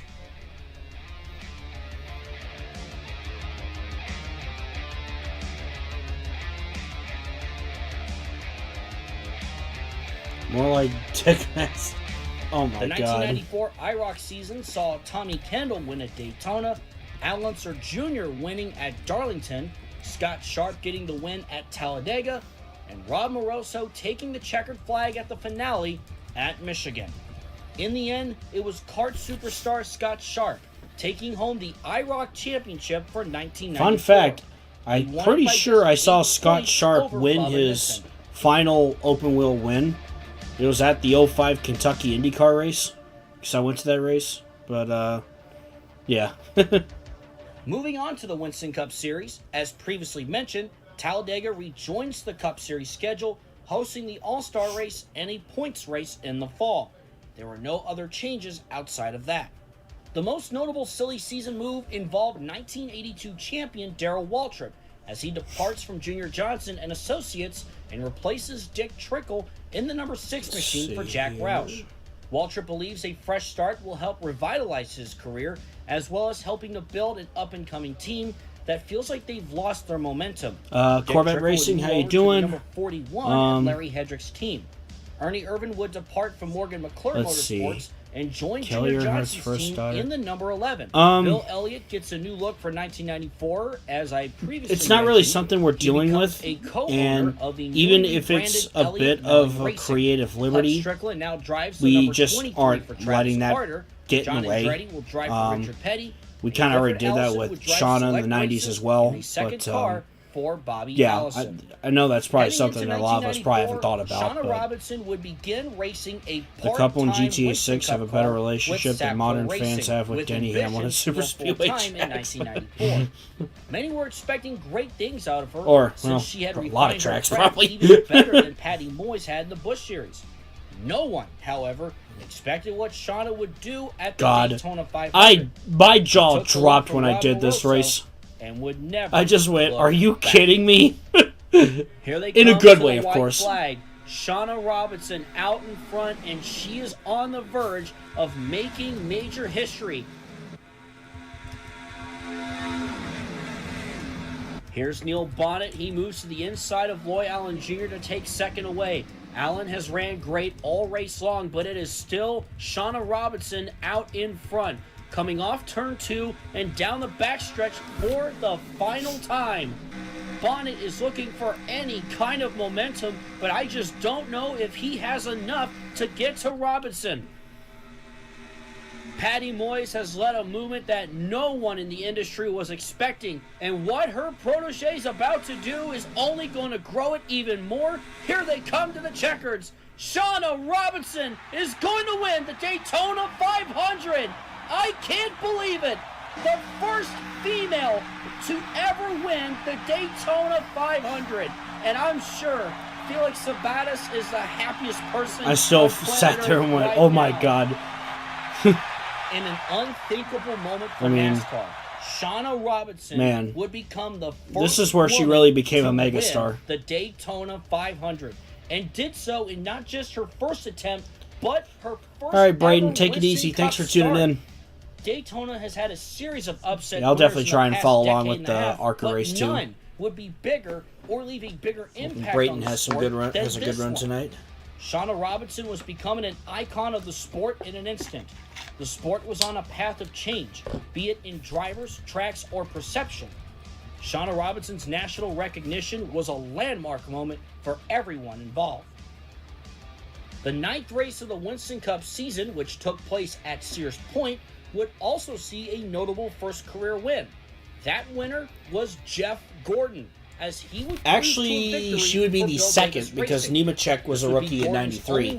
So we had back-to-back rookie 500 winners. Because after 10 races, Gordon had the points lead and would remain in the top 5 for much of the season. He had a colder second half of the season. Yeah, and she however, won on her first start, which was even more wild. Points. But Bill Davis still felt confident about his team, and he knew they had room to grow as an organization. He felt like that before long, Gordon will be winning a lot of races. Jeff Gordon came close to earning a second win at the Coca-Cola 600. Nah, it's no late in worries. the race, he was passed up. How did by DW end Patty up at Moyes, Roush? who would go on to score the victory. It was Moyes' Like I said, we fifth felt career like, Cup you win, know, a and change would in also scenery mean was needed that for the him, female and Dick Trickle was not drivers doing were great. He was getting 2 older, for 2 so in we Crown felt like Jewel DW so was a far. good choice. Moyes would go on to have her best season yet, finishing 4th in the final standings with 3 wins, 13 top 5s, and 17 top 10s, with an average finish of 14.36. I love plate racing. Speaking of Crown Jewel events, the inaugural Brickyard 400 quickly became a hit, hosting a crowd of over 200,000. Alan Kowicki and Kyle Petty led the field to the green flag, but 2 different faces would lead in the closing laps. It came down to Hendrick Motorsports' Ricky Rudd and Roush Racing's Wally Dallenbach Jr. Dallenbach made the pass on Rudd in the closing laps and would etch his name in the history books as the first NASCAR winner at the Brickyard. And it would also mark his first career Winston Cup victory. There are I don't know what it is, but like Indianapolis has had in some. the 29th race of the season, the Indianapolis debut of has the had Newell some Talladega, weird it would be a home winners crowd in this favorite, timeline. as 1991 champion Davey Allison would earn his second of 2 wins in 1994, on his way to finishing 9th in the final standings. He also had 5 top 5s and 9 top 10s. In a season full of landmark moments for the sport, it would ultimately be consistency that won the Winston Cup. Rusty Wallace would earn his second Winston Cup Series championship, as well as the first for the captain, Roger Penske. It's Wallace only Rusty! had 1 win coming at the spring Atlanta race, but he he had a series best of 14 top 5s and 21 top 10s with an average finish of 11.36. Yeah, I forgot he had one win that year.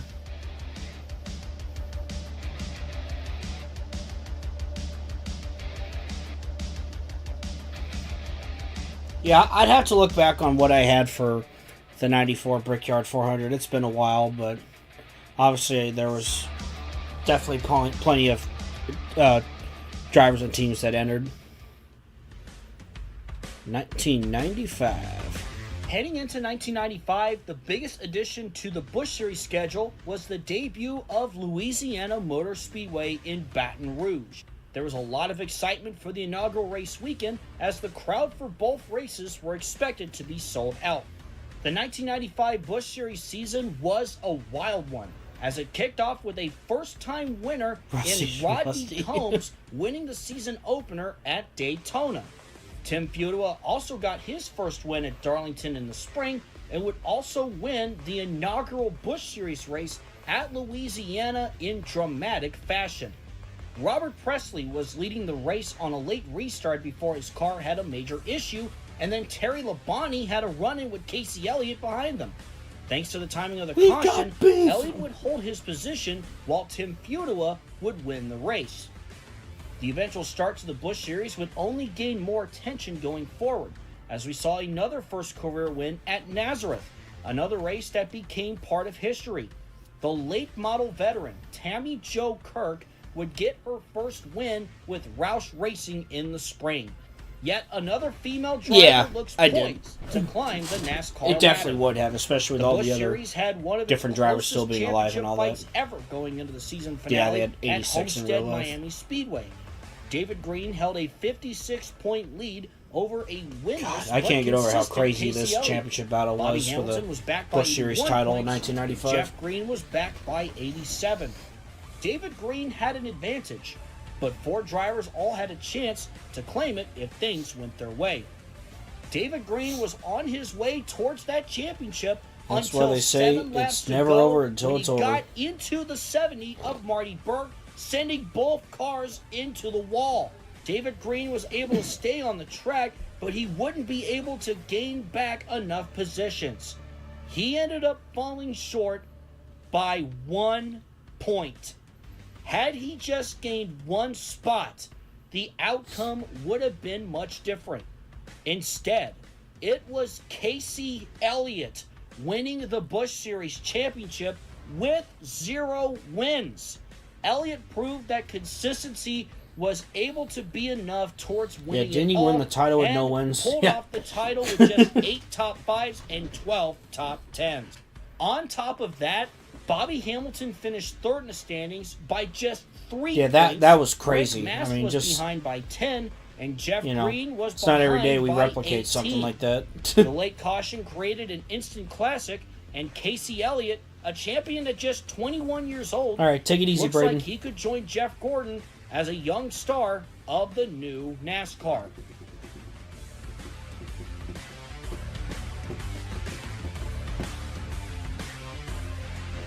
Of course, 96 was a pretty big year for this timeline as well. Kyle Petty would win the IROC opener at Daytona, then Al Unser Jr. would win at Darlington, and Hurley Haywood would win at Talladega. Heading into the final race of the season at Michigan, Al Unser Jr. was leading the standings by 1 point over Hurley Haywood, 2 points over Kyle Petty, and 3 points over Bubba Nissen. It would be a different driver scoring the victory, as Patty Moyes would pick up her first IROC win at the same track where she earned her first Winston Cup win 6 years prior. 3 of the 4 championship contenders finished near the back of the pack. In 4th place was the champion, Kyle Petty, winning his second IROC championship in 3 years. Casey, you're pulling a Matt Crafton. That's right, this was Kyle Petty's second IROC championship.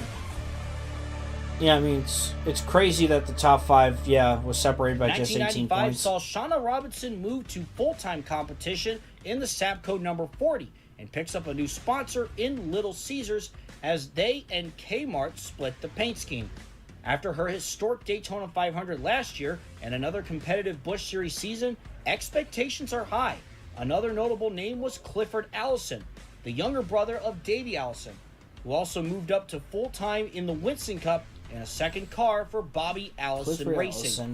The 1995 Daytona 500 had an all-time classic finish between two stars from vastly different backgrounds. Shauna Robinson This had finish a was a great lot day, of fun. and she had a very real chance at winning the Daytona 500 again. But she had to take on the Intimidator himself, Dale Earnhardt. The two were side by side on the final lap, with Dale barely pulling ahead to earn his third Daytona 500 by a fender. Shauna's second place finish was still remarkable, and she looked set for an incredible rookie season. She even earned kudos from Earnhardt on the way out. The brand new Louisiana Motor Speedway had a dramatic finish in the Winston Cup Series as well. With Louisiana's 3 laps been to a go, really fun track, Rob too. Moroso was leading when lap traffic right ahead of him caused a wreck that he barely avoided. Second place Tim Richmond caught up in an instant, but Moroso defended the lead, racing back to the caution flag. Under yellow, Rob Moroso brought home his 8th Cup win in the inaugural race at Louisiana. One notable team had a rare mid-season driver change, that being Joe Gibbs Racing. Dale Jarrett had regressed further and only qualified from 4 out of the first 12 races. And both Gibbs and that was Interstate puzzling when I Batteries did. I was wanted like, to what is change. going on here? The two would part ways, leading to Jarrett focusing on the Busch Series the rest of the year. Joe Gibbs teamed up with Terry Labonte, who was driving his own car at the time, to merge their operations, with Labonte returning to his old number, the 17. Texas In Terry. their first race together in Michigan, Labonte would finish 5th, in a race also notable for a first-time winner, Greg Sachs. Speaking of first-time winners, we witnessed it at the Brickyard 400 for a second year in a row, as Kenny Wallace finally got his shot in the spotlight and would go on to win at Indy for Morgan McClure Motorsports. We also saw 2 winless streaks broken. Were there any other drivers those you thought being about by replacing Terry Jarrett Schoonover with before and deciding Eddie on Bierswell. Terry? Schoonover would win the Coca-Cola 600. Gosh, that's the a good biggest question. Win of his career so far. And he would win 2 more times. I know we in felt like, because 1995. Terry was Those an owner being the driver at the second time, that it Michigan just race and the made a season lot of finale sense at with the his home Labonte track, Motorsports Atlanta. connection and all As that. for Bierswell, he won twice in the season. Those being I don't at think. North Wilkesboro I'm trying to remember if we were and thinking the about new anyone else, but Talladega. I know Terry Heading was like into the the season big finale one. at Atlanta, Rusty that Wallace was we talked chasing about. after his 3rd championship, while Rob Moroso and That's a good Alan question, Kulwicki were both in striking distance, chasing their first. Kulwicki would suffer heartbreak early in the race as he got caught up in a wreck that ended his championship hopes. While Rob Moroso's crew had a quick pit stop late, Rusty Wallace drove through the field throughout the race and would end up holding on to his advantage. As mentioned before, Schoonover took home a win at his home track, and Rusty Wallace would end up winning his 3rd Winston Cup championship, his 2nd in a row. This was the first time a driver won back-to-back Winston Cups since Cale Yarborough won 3 in a row in the late 1970s. The All-Star race was held at Texas Rusty World really Speedway just went off in the 1995, and it mid-90s. created a thrilling finish between Darrell Waltrip and rookie sensation Shauna Robinson. Coming to the checkered flag, Waltrip would just beat Robinson to the line to win the All-Star race for a 2nd year in a row. And here are all I swear, the Texas winners World and puts the on some final really good standings races. from the 1995 NASCAR Winston Cup Series season, as a lot of rising stars are poised to take home the championship in the coming years, while some are still looking to improve.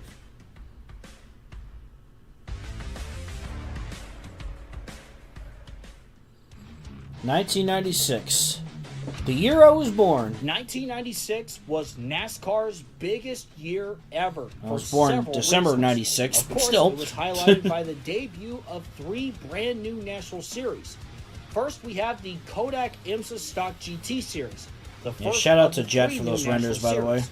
A road course series that caters to drivers with knowledge on these kinds of tracks. But it also serves as a stepping stone to help develop experience inside a stock car. Next is the DuPont Super Sportsman Series. which is nearly an all-short track series. It's not I visited what was left of TWS yesterday. Even the hill behind the grandstands are gone. Oh, man. In a way, it represents what the Busch Series used to be. Yeah, I wish it would have been cool to see that track at its prime. That the Busch Series had, such as I know like Louisville and Indiana. I know it got replaced by a bunch of housing, and I believe some of the streets there actually got renamed after some NASCAR tracks.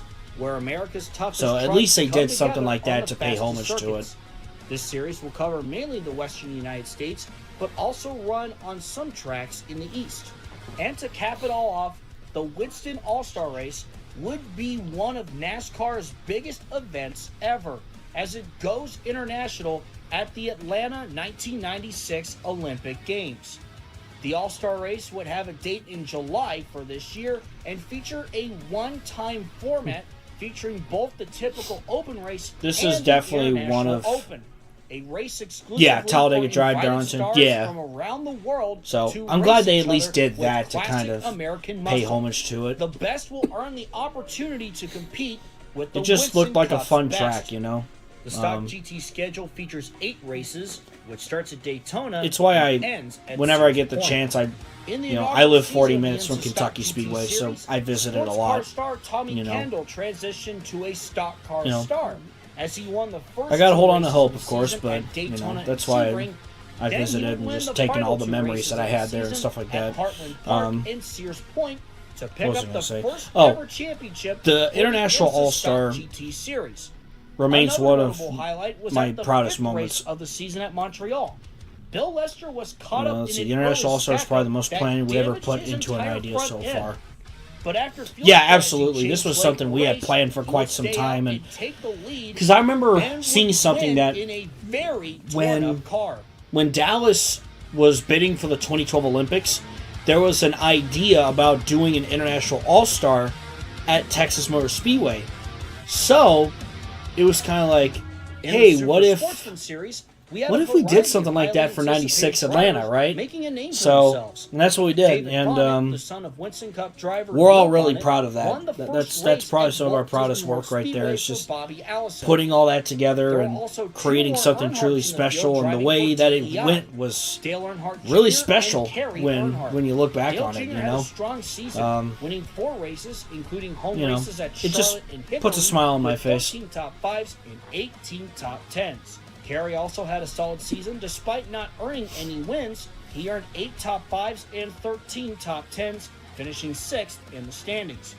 Other stars of the new series included Mike Skinner, Blaze Alexander, and I just want to say, I and think John Nemechek, the I think younger we've had some brother new of folks in our Joe stream Nemechek. tonight. Which, John would lead the series with if you're 6 new here, wins in 1996, welcome. Thank earning you for 13 checking. top 5s Thank you for and checking out the 16 channel. top Feel free to 10s. subscribe and hit the championship notification, battle would come especially down to for next updates as we get generation really drivers close in to Dale Earnhardt Jr. Sunday Night and Lights John 2000 Nemechek. coming out. They So swapped back and it's a good forth time, right? quickly, So but in the end, it was the once yeah, nicknamed we had a good crowd here tonight. as Really Dale appreciate all the Earnhardt Jr. support. I'm glad would you be guys. crowned the inaugural I'm glad you guys champion showed up tonight. of the DuPont Super Sportsman Series. Yeah, seriously, it motivates me a little bit. So I really appreciate it. Especially now that since '96 we've done like double the amount of series and races that we do now. But it's worth it, and it's fun to see like what drivers turn into stars and all that stuff. So as Jeff Bodine picked up a dominant victory. Yeah, it was like an invert of winner Dale's is running GM full-time in Goodwrench the car. series, as well as owning another truck for Dave Resendez, as he hopes to give his career a resurgence and invest into an up-and-coming series. On the other side of things, he quickly became rivals with a rising star coming up from USAC, that being Paige Jones, the son of open-wheel legend Parnelli Jones, driving for Irvin Simo Racing. The 24-year-old immediately it's funny how I many spent a few and would win in the seasons summer realizing at it's SMON. actually not However, realizing it's Jones actually was Simo, running not to win the Simo. championship thanks to his consistency. Another breakout star was Chris Trickle, the nephew of Dick Trickle. While he grew up on the asphalt, Yeah, Paige he Jones was has been shot really to fun to become watch in this dominant on the dirt timeline. tracks, winning the first 2 dirt races Because it's like at you Knoxville don't really and know. Devil's Bowl, and then we don't really know how his career would have panned out in real life, you know. He so ran well all season long. some of these drivers from the International All-Star have gone on to Racing Cup. Like, yeah, that's the other fun part, especially considering like who won the International All-Star too. Just made it even more special. So Jeff Bodine and the shooting star, it just seemed fitting. Racing couldn't get any closer. The championship for the inaugural Super Truck Series came down to a tiebreaker, bringing the inaugural championship down to who had more wins. Jeff Bodine had 3, while Paige Jones only had 1. And the man who won the Daytona 500 a decade ago, that's crazy knowing the fact that like the inaugural truck season had a tiebreaker for the championship. That's crazy. Because I remember sitting there going, who's the champion? And then we had to look up all the rules and go, oh, okay, it's based off of we have to first look at who won more races. Drivers, as Alan Kowicki would hold off Casey Elliott for the win at Daytona. Then Tim Richmond won at Darlington. Tim is him. Before Rusty Wallace, perhaps the one who is becoming the most dominant driver of the decade so far, would win at Talladega and Michigan. Rusty Wallace would win the IROC Championship for 1996.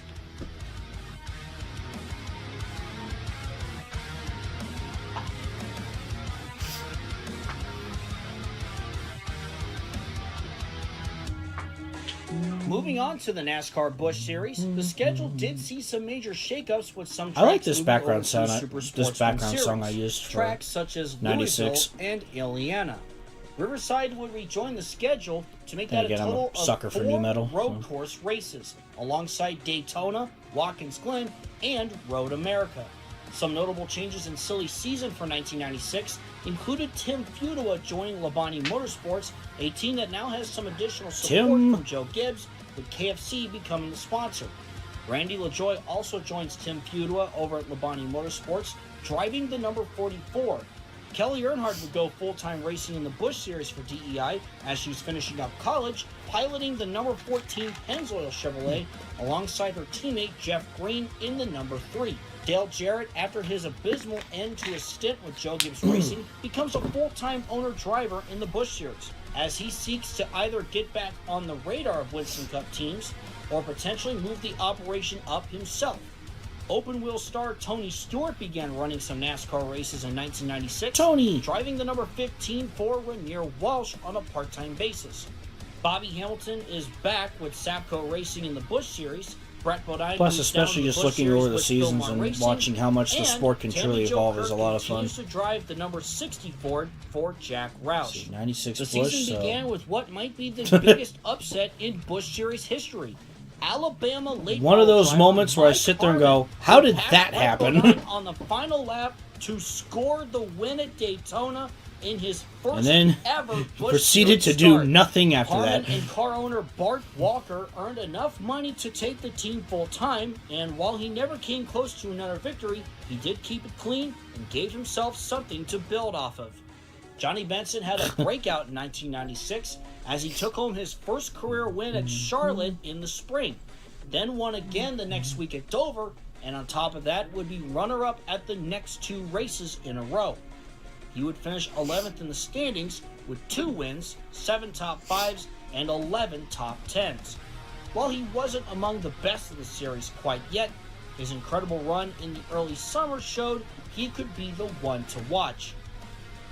Kelly Earnhardt would run her first full-time season, picking up 1 special win. Yeah, I'm excited about what Dale Jarrett can do with Jarrett Farr Motorsports moving forward. To finishing 8th. We're celebrating Applebee's with this one. That's right, baby. Open-wheel start began a transition to NASCAR in a big way, with Tony Stewart driving for Renier Walsh Racing as he earned a win in his backyard at IRP. Stewart's interest in NASCAR is only growing. As for the defending champion, Casey Elliott, he was a major talking point, but not for a good reason. He took a step back and struggled in 1996, falling all the way to 16th in the final standings, earning just 3 top 5s and 7 top 10s while going winless. Elliott decided to stay full-time in the Busch Series for 1997, while making a few Cup starts. When it comes to the new champion, he did quite the opposite of what Elliott did in 1995. The series was dominated by one driver, that being Chad Little, driving for Super Bowl champion quarterback Mark Rypien. Little won a total of 9 races, including sweeping all 4 road course races, and won the championship by 209 points over Rick. He destroyed the field. It just kind of came out of nowhere, but it was like, wow. Rypien and Little would take a shot at the Winston Cup in 1997, with Rypien not selling his team to Jack Roush. Little also had 16 top 5s and 19 top 10s, with an average finish of 10.84. He swept all the road courses, that's right.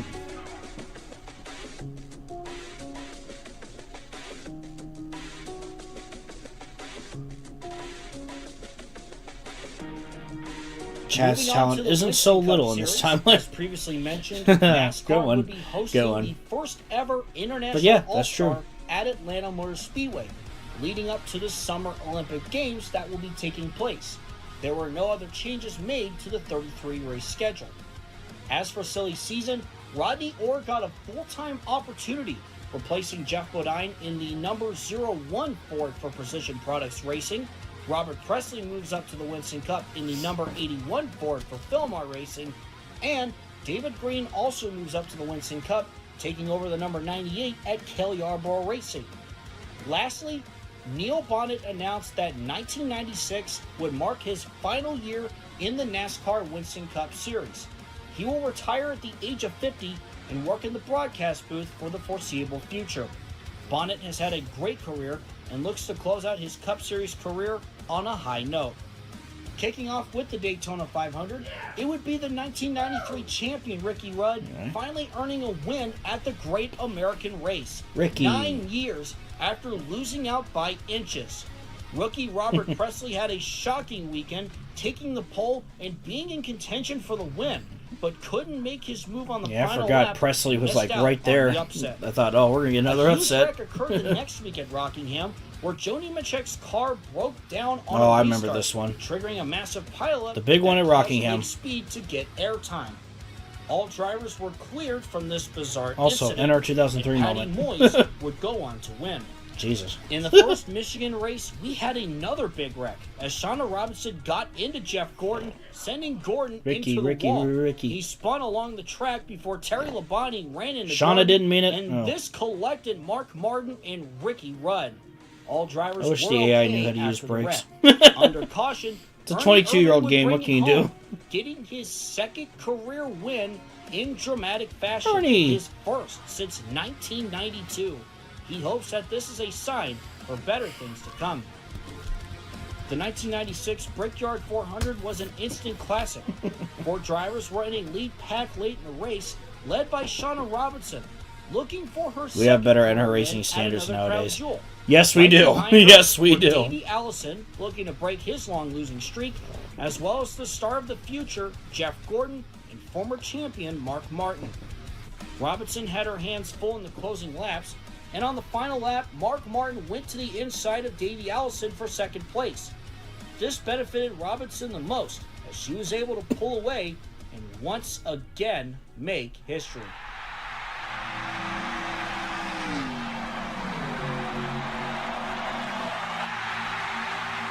Coming off turn 4, she's gonna do it!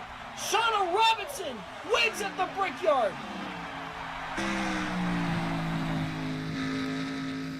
Patty Moyes kicked off a female movement in NASCAR, but Shauna I'm pretty sure Robinson Shauna has won every Crown Jewel event in SNL. In 5 years, I'm she became pretty the sure first she has, woman actually. to win a NASCAR National Series championship, the first woman to win the Daytona 500, and the first woman to win at Indianapolis. The two of them, plus the female prospects rising in the ranks, are doing something unprecedented. She won the Southern 500 in 99. An entirely new perception to stock car racing. She won the 500. She won the Brickyard. Robinson would go on to also win at the new Talladega. And she also won the 600 in 99. So yeah, she has won every Crown Jewel. Female 1-2 finish. Shauna would finish 7th in the standings, while also earning 8 top 5s and Pretty 17 damn good, huh? top 10s. Sapco Racing had a phenomenal year all around, with Patty Moyes finishing 3rd in the standings with 2 wins, 8 top 5s, and 18 top 10s, while Kyle Petty finished 6th in the standings with 2 wins, 6 top 5s, and 17 top 10s. In the second to last race of the season, Terry Schoonover, Rob Moroso, and Kyle Petty were all in contention to win a race that came down the fuel mileage. Petty and Moroso were trying to chase down Schoonover as Moroso was in the hunt for the championship. However, with 3 laps to go, Rob Moroso had to pit because he was short on fuel. Moroso would end up in 28th, while Bubba Nissen, who was also in contention Shauna is the for female championship, goat. Absolutely. finished 3rd. This would set up a championship fight for the ages. Heading into the final race of the season at Atlanta, it was a 2-man race for the title. Rob Moroso, who started in the Cup Series with his father's team and later would be integrated into Richard Childress Racing, went into Atlanta just 1 point back from the lead, which was held by Bubba Nissen. Nissen broke out in the early days of the Busch Series and later jumped to the Winston Cup in 1985. 11 years later, he is 1 race away from being this was champion definitely the old-fashioned one of way. the most memorable Nissen had become one of the best championship drivers battles for of sure. his time and was proving owner-drivers like It just he made and Alan 96 that Kulwicki much could more still run special. up front. Throughout the entire race, Moroso and Nissen were very close to each other and running towards the front. Even at one point late in the race, they were battling for the lead. However, during green flag pit stops with 20 laps to go, the caution would come out as Morgan Shepherd got into Kyle Yeah, that Petty, Mel Yellow car, sending I don't know if y'all 42 saw into the recently, wall. but Moroso was on pit before road at the time. Kyle Petty ended His up going crew to was Coors trying Light, be quick to finish they had the a stop. paint scheme plan with that Mel Perhaps Yellow logo, a little too that quick. as 90s it gets looking, Moroso re-entered the track with something Mel was Yellow wrong logo. with his number 20 Chevrolet. and Moroso had he what said it looked like the a loose Flintstones wheel, painted it, and I was and like, he man, had I no really would choice love to see what but the to concept go looks back like. down pit road. Would have come in handy a while Moroso back, would but you fall the know. lap down and fall out of contention. Wally Dallenbach Jr. would earn his 2nd career Winston Cup victory to close out the season, and Bubba Nissen would take the checkered flag in 2nd as the Winston Cup champion for 1996. Nissen boasted 4 wins, 12 top 5s, and 16 top 10s with an average finish of 13. It's kind of cool As for watching Moroso, he had 5 wins, Nissen 11 win the top title 5s, like and that. 18 Looking top back 10s on it. with an average finish of 13.88. He would lose the championship by just 80 points. Before moving on to 1997, let's talk about the International All-Star from the summer of 1996. I love the Bubba Nissen One of a kind appreciation. moment It's awesome. in sports history. 20 drivers from around the world came to Atlanta to challenge each other and the stars of the Winston Cup Series in a one-of-a-kind We just event. kind of decided Drivers what were the included best Michael drivers Schumacher, at the time. Martin Brundle, Christian Fittipaldi, Mario Andretti, and Ayrton Senna, and many more. All 20 guest drivers would compete in the International Open, where the top 3 would advance to the main race. Sterling Marlin would go on to win the regular Open race, as he and Ricky Craven would advance to the big race. As for the International Open, we saw an exciting showdown for the win in the closing laps. Kenny Brack, the young F3000 driver from Sweden, was driving an entry for Richard Petty when he took the lead from Ari Leidendijk with 5 laps to go. Behind them, Leidendijk and Mario Andretti were fighting to advance, as well as Jim Richards. Richards took the final transfer This spot International from Open was Andretti so cool. as Kenny Brack I mean, would considering win the fact that this International made Open, Kenny Brack Jim Richards go to was NASCAR second, instead of open Ari wheel. Leidendijk held on to 3rd from Alessio Salazar. Brack, Richards, and Leidendijk would advance to the International All-Star, but Brack was particularly a big story as a driver who had yet to reach a top series, not to mention driving for a team that has regressed throughout the decade. There was plenty of anticipation for this big race. Yeah, that was as the more race impressive fans part, from too. all over the world flocked to Atlanta Motor Speedway for a global showcase of NASCAR that was 2 years in the making. Kyle Petty and Davey Allison would lead the field to the green flag, but Rob Moroso would charge to the lead by lap 3. Then by lap 8, Terry Labonte would take the lead from Moroso, but by the end of the first segment, Rusty Wallace would lead the way with Labonte second, Allison third, Nissen fourth, and Mark Martin in fifth. Bubba Nissen would quickly take the lead at the beginning of Stage 2, but as quickly as he took the lead, Rusty Wallace would take it back, with Patty Moyes entering the picture. Moyes would take the lead about 4 laps later to a huge cheer from the crowd. Moyes would hang on to the lead, heading to the end. Looking back on this, it was just fitting. Rob Moroso was running strong all race long. Oh yeah. During pit stops after Stage 2, it's weird how Rob Moroso had him a chance to win the pit race. road issues twice at Atlanta that year. Back to the green flag with just 12 laps to go, with Patty Moyes second, Tim Richmond third, Shauna Robinson fourth, and Terry Labonte. But anyway, it seemed fifth. fitting that Patty won this Moyes race, you went know. to the outside going into turns 3 and 4, it just seemed fitting. And Tim Richmond went down to the apron as it was revealed they didn't get enough fuel in their previous stop. This handed the lead over to Patty Moyes, and she would not look back. Patty Moyes would take the gold at the International All-Star. The race would change the sport forever as yet another landmark for female racers and an event that showcased stock car racing to the whole world. NASCAR is far more than a regional sport now. Like I said, just feels fitting that Patty won that race.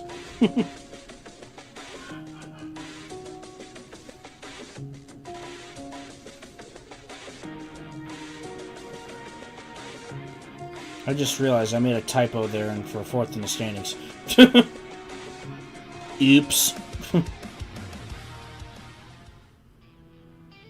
And here we are, 1997, where the timeline stands today. There were no changes to the IMSA Stock GT Series schedule. And now we're about to head into at 2000. 8 races. But there were some notable changes to the roster. 3 new teams opened up with Jeff Davis at Chip Ganassi Racing, Sean Woodside at MSI Racing, and Larry Gunselman at Team Cheever. Elliott Forbes Robinson and Andy Pilgrim would also like I make said, part-time if you starts, didn't see while the Emerson SNL Fittipaldi 2000 and AJ teaser, Foyt would step away from I the will show it series. again when we're The done battle for the here, championship came and down to two I will post it veterans on of Twitter road and racing, Instagram for Jeff you guys to Brabham see as well. And Willie T. Ribbs. Just a quick heads up there. Much like the Truck Series from the season prior, it ended in a tiebreaker when the checkered flag flew at Sears Point. Once again, it fell back to who had more wins. Willie T. Ribbs had won 1 race at I was Montreal. like, good lord, Jeff we had 2 Brabham tiebreakers? won 2. We had back-to-back Sebring and tiebreakers? Topeka. You know what I mean? Sydney, Australia's Jeff Brabham won the 1997 Kodak IMSA Stock GT Series Championship for Jack Roush. And because the series is co-sanctioned, that makes him NASCAR's first international champion. NASCAR's new series have become a hit for both of their diverse array of races and Stock GT's for their been a lot of close fun. competition. It can't get any closer than a tiebreaker.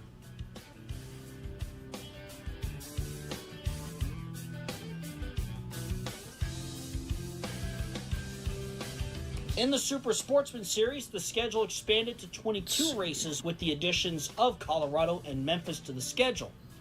Dale Earnhardt Jr. would move up to the Busch Series, and the number 3 has a new driver in Steve Park.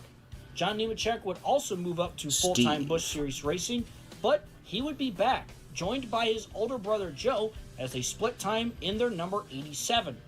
Another driver that moved up was Elliott Sadler, and Diamond Ridge Motorsports brought in Mario Goslin to drive the number 29. Robbie Reiser took his team full-time, while Roger Penske picked up Matt Kenseth, driving the new number 22 Miller Lite Ford. Lastly, CASCAR's Kelly Williams would seek an opportunity in the series, driving part-time for Dale Jarrett. Home Depot sponsored her as she ran roughly half the schedule. The 4th race of the season featured a signature moment. The battle for the win came down to Richard Petty running a few races at his home tracks in the series. Imagine an IRL IMSA Stock Matt GT Kenseth. series that used a version of the Garage 56 car. Go, That'd be cool. Petty and Kenseth were side Memphis by is side, the only 10 I see. coming back Bruh. to the line to take the white and yellow flag. Matt Kenseth barely beat the king to the line. Kenseth's dramatic win over the sport's best ever turned heads, with Petty congratulating him in victory lane and speaking highly of their clean battle. As for Richard Petty, that was a heck of a story within itself. End of his racing days. That Martinsville race was pretty cool. One more shining moment in the spotlight. That race, of all places, came at North Wilkesboro, as he took the lead with a perfect setup and never looked back. There was a late restart where we had a one-lap dash to the finish, but it wouldn't matter, as Richard Petty made a return to victory lane for the first time since his 201st Winston Cup victory at Michigan in 1987. Still got it. I mean, hey, pretty much, right? The Sportsman Series were focused on building his team for the future, and even he never expected he could earn a win. That was until Martinsville earlier in the year. The team went all out for North Wilkesboro and pulled off. I mean, that was really cool, seeing Richard Petty get that one last win like that. That was pretty cool. Wins, including the first two races back-to-back, 9 top 5s and 14 top 10s, while Blaze Alexander had 1 win, 7 top 5s, and 17 top 10s.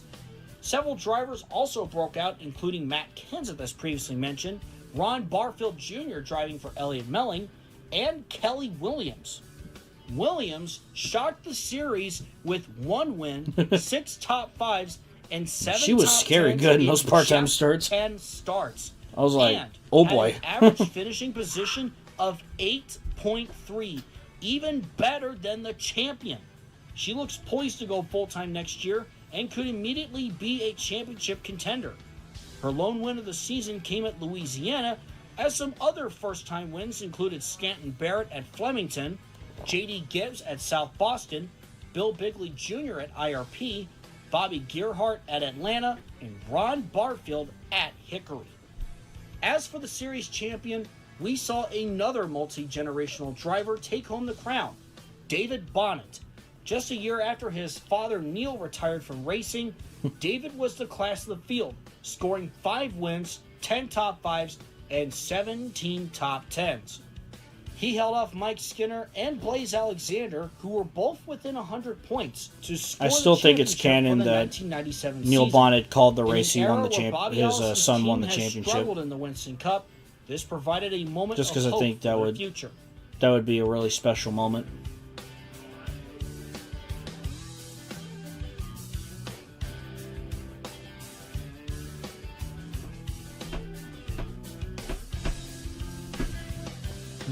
Like the Super Sportsman Series, the Craftsman Truck Series schedule expanded to 22 races, with the addition of Las Vegas Motor Speedway hosting the season finale, and a new oval built near downtown St. Louis, Missouri, that being Gateway International Raceway. We will talk about Gateway more in a bit. In terms of silly season changes, the biggest change involved Dodge.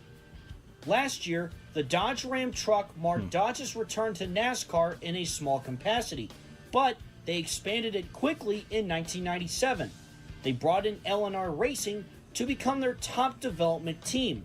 Lance Nork will remain in the number 90, now with NHL sponsorship, and the team also brings in Cindy Peterson to drive. It's a bad habit I have when editing these videos, is I sometimes accidentally leave the UI in there. Roper would move over to Roush Racing. Yeah, I forgot I made that Motorsports, little oopsie there. Picked up Michael Dokken.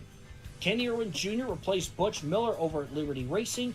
Atkins Sutton Motorsports would pick up a promising prospect named Kevin Harvick. Barry Bodine will make part-time starts for Billy Ballou. And lastly, Jerry Glanville will share his truck with Robert Presley, Boris Said, and Sammy Swindell. In the second race of the season at Evergreen, Brian Refner was battling for the win with Kevin Harvick.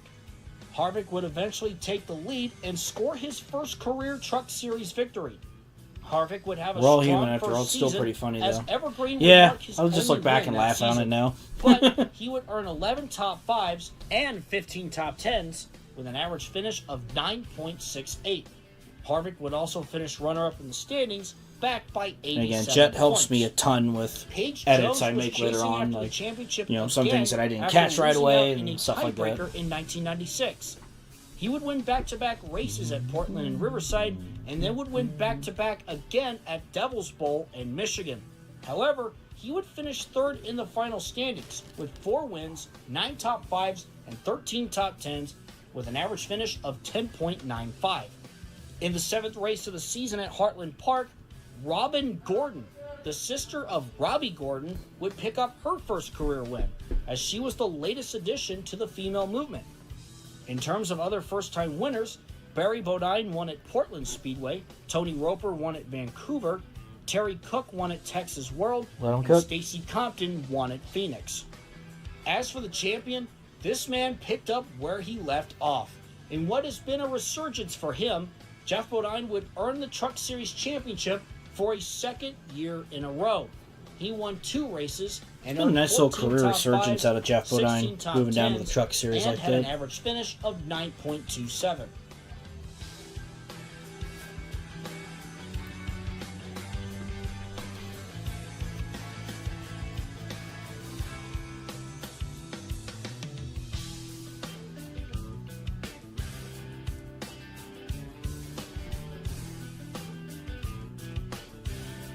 Moving over to the 4-race IROC season, one huge addition to the schedule was Calder Park, as it would serve as the 3rd race on the schedule. This was because of the Winston Cup going somewhere else for their international exhibition. After winning the International Open last year, Kenny Brack would also run in IROC. Tommy Kendall would win the season opener at Daytona, Patty Moyes won at Charlotte, Al Unser Jr. won the race at Calder Park, and Rusty Wallace would win the season finale at Michigan. Super Rusty. Speaking of which, Rusty Wallace would win the IROC championship for 1997, winning it by 8 points over Tommy Kendall.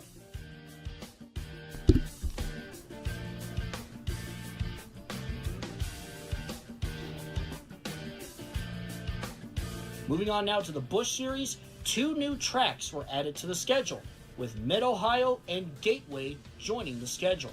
Casey Elliott would do 1 more year in the Busch Series after having a down year in 1996. He hopes to move up to Cup in 1998. Dale Earnhardt Jr., as previously mentioned, would make the move to the Busch Series in the number 3 for his father's team. Why was there a star in Butch Gilliland's name? That's to indicate that he was a part-timer. Ron Fellows, that's why I did that. Tony Stewart. So I just left an asterisk there to just say, like, hey, he did not run the full season, basically. Over to Diamond Ridge Motorsports in the number 8. With Bobby Hamilton moving back to the Winston Cup, Hutch Strickland was signed on to the number 40 for Sapco Racing, while the 45 was split between Patty Moyes, Shauna Robinson, Bobby Hamilton, and Jerry Nadeau. Roger Penske ran a car part-time for Tommy Kendall, Blaze Alexander, and Matt Kenseth, and Bill Davis also had a car for Jeff Gordon, Paige Jones, and Ricky Johnson. Jeremy Mayfield would win the season opener at Daytona, as he had to hold off Randy LaJoie, Laura Lane, Kelly Earnhardt, Todd Bodine, and Dale Jarrett for the win. Mayfield made a late pass on Randy LaJoie heading into turn 1, with Laura Lane up to 2nd. Lane was looking for a major breakthrough to become the next female winner in NASCAR. Mayfield would hold off the others in the final 2 laps to get the win. Mayfield would have a strong first half to the season, as he would have the points lead after the first 15 races of the season. However, that was the Busch Series. Patty's still in the fall back to Barbie Carden Cup. He finished 1997 with 3 wins, 6 top 5s, and 19 top 10s, with an average finish of 17.59. Casey Elliott would have a much better season in 1997, finally getting back to victory lane in the 17th race of the season at Watkins Glen. He held off road course ringers Ron Fellows and Jeff Brabham for the win. He would win 2 more races after that and finish 3rd in the standings. He would also earn 13 top 5s and 19 top 10s, with an average calling finish it Rusty of retires as champion in 2003. In the 22nd race at Michigan, it'd be tempting to ask, like, beyond 2000, what are some SNL predictions you guys have? The win came down to Daughter, Phil Parsons, and Dale Earnhardt Jr. Of course, I don't know what's going to happen, right? But I'm kind of curious to see what kind of fun little predictions, like past 2000, that you guys may have. First career Busch Series victory. This was his only win of 1997. He would have a strong rookie season, as he had 8 top 5s, 17 top 10s, and an average finish of 12.91. he would finish 4th in the final standings. Some notable winners from the season included first-time winners such as Jeff McClure at Nashville. Then the next week at the Daytona Road Course, Tommy Kendall won for Roger Penske. Hut Strickland won at Dover. Then Rodney Combs won at North Wilkesboro, scoring his first win since winning the season opener. Oh, Brendan Queen won the ARCA race? DEI would grab a couple more wins this season, with Ron Fellows winning at Riverside and Tony Stewart. How far are you planning to go in this series? At Gateway. In the second to last there's no stopping. Season at Phoenix, we had another won't keep going. Winner in the through the 2000s, into the 2010s, Tim Steele, into the 2020s. Steele, who drove for Bud Moore part-time throughout love to keep it going. Expressed interest in racing in the higher levels of NASCAR. That's the idea. With this win, it builds good momentum for him going into 1998. Heading into the season finale at the newly reconfigured Homestead Miami Speedway, John Nemechek had a 42-point lead over Dale Jarrett. It was a young rising star versus a resurging veteran. In the end, John Nemechek would have the upper hand and would score the Busch Series championship for 1997. After 2000, we're planning for SNL 01 begin. Yep, absolutely. Nemechek had 9 top 5s and 21 top 10s with an average finish of 10.85. Nemechek does plan to do the Busch Series again in 1998 as he is looking to get into victory lane. As for Dale Jarrett, he had 4 wins, 13 top 5s, and 21 top 10s with an average finish of 11.74.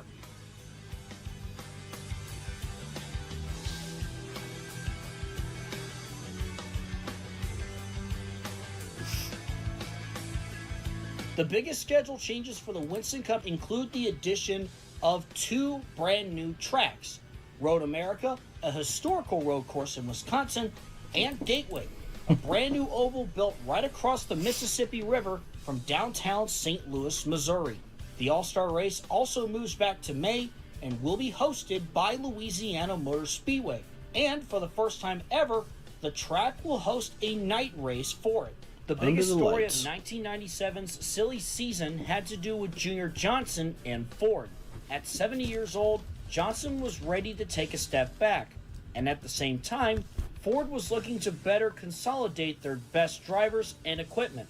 This led to Penske Racing South and AK Racing each purchasing a part of the operation. Sterling Marlin would remain in the number 22, now racing for Roger Penske, and Ernie Irvin drives the number 11 for Alan Kowicki, finally ready to expand his operation after finding footing for his company. MBNA signed on as his new sponsor as Budweiser left for a new, younger driver. Even after Bubba Nissen's championship last season, Ford knew that multi-car teams were the future of NASCAR, and this gave their best teams new opportunities. Jeff Green moves up from the Busch Series to drive Richard Childress. And by the end of 2025, we'll probably be at the end of 2002. Budweiser will sponsor him during his rookie campaign. Most certainly. Another rookie That's is the plan. Jo Kirk, who Roush calls up from the Busch Series. She replaced Wally like I said, it's Jr. in the process has taken a little bit longer just because, there's just been a lot more planning and stuff like that. But like I said, the video's about, I want to say, over 80% done, so it's getting there for sure. Pontiac. Bobby Labonte would move over to the Wood Brothers in the number 21, replacing Morgan Shepherd. Robert Yates decided to close the doors on his team because of their lack of success. Another driver who didn't do anything, never had a real shot, will become a star. Yep, there's another oopsie with the UI. Driving the number 29, sponsored by the Family Channel. Speaking of TV networks, Jeff Burton now has a new sponsor in Cartoon Network. The number 75 team, being driven by Mark Thompson, would scale back to part-time, while Rainier Walsh Racing moves up to the Winston Cup in a part-time effort, with Dick Trickle driving the number 28 Hardee's Pontiac. Bobby Hamilton gets a call to return to the Winston Cup to drive the number 43 for Petty Enterprises, who now has an alliance with Sapco Racing. He would also drive a few races in a 4th Sapco car, while Richard Petty makes some starts in what can't help but wonder what kind of shenanigans are on the horizon for SNL. A Cup Series car. Bobby Allison Racing moves from Ford Definitely to a lot Pontiac of interesting names coming soon. Support from Ford due to their lack of success. This team has also been rumored to have sponsorship on thin ice. so they need to get things together or changes could be coming. And last but not certainly least, Dale Earnhardt Incorporated goes full-time Winston Cup racing with Kelly Earnhardt competing for Rookie of the Year as she drives the number 14 Bank of America Chevrolet. The 1997 Daytona 500 would end up being another one for the history books, as with 3 laps to go, Mark Martin was leading the way, looking to win his first Daytona 500. But those dreams would not become a reality, as Kelly Earnhardt would take the lead and would have to hold off Alan Kulwicki. Jeff Burton is surely one wacky racer. Down the backstretch for the final time, as Kulwicki may be out of time. Into turn 3, it looks like the Earnhardt legacy is only going to grow more. Many were wondering if Kelly was ready for the Winston Cup, but she's about to close it out in just her second start. Another woman is going to win at Daytona. It's Kelly Earnhardt. Her father has won this race 3 times, and his daughter just won on her debut. Kelly Earnhardt, the second female winner in 4 years, and now she's also the youngest winner in Daytona 500 history. Kelly Earnhardt won a cup race faster than Shedeur Sanders got drafted. Daytona 500 for the 4th time ever. And Kelly Earnhardt would become the second. Cartoon Network joined the 33 just because we were kind of already doing away with all the tobacco sponsorships and all that, so we were like, yeah, why not put Cartoon Network on the 33?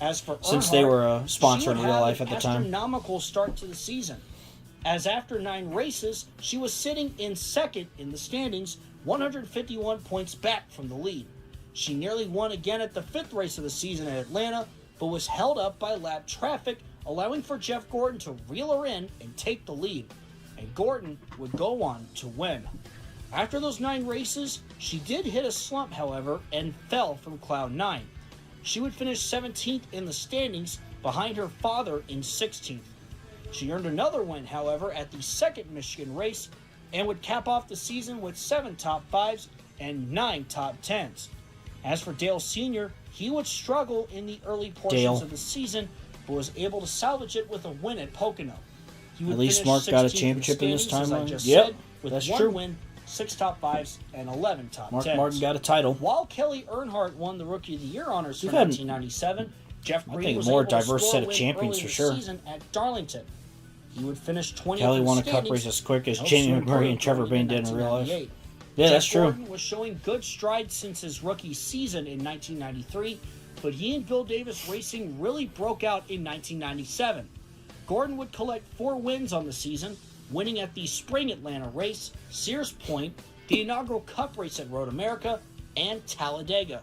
Gordon, while becoming one of the best road racers of the circuit, would finish runner-up in the standings, while earning 15 top 5s and 20 top 10s with an average finish of 12.71. Another driver who was becoming a great road racer was Alan Kulwicki, as he would pick up wins at Watkins. Yeah, I did not expect Alan Kulwicki to become such a great road racer in this timeline, but he's really good on road courses. His iconic Polish victory lap. He would also go on to win the International Exhibition, which took place at Suzuka Circuit. Kulwicki would finish 9th in the standings, earning 7 top 5s and 17 top 10s, with an average finish of 15.50. As for his new teammate, Ernie Irvan, he would have a career year. Irvan would earn a win at the Fall Martinsville race, and he would finish 7th in the standings, earning 10 top 5s. Again, enter 2003 Martinsville be like. Irvan's ex-teammate Sterling Marlin had an incredible year, finishing 4th in the standings with 3 wins, 9 top 5s, and 17 top 10s, with an average finish of 12.94.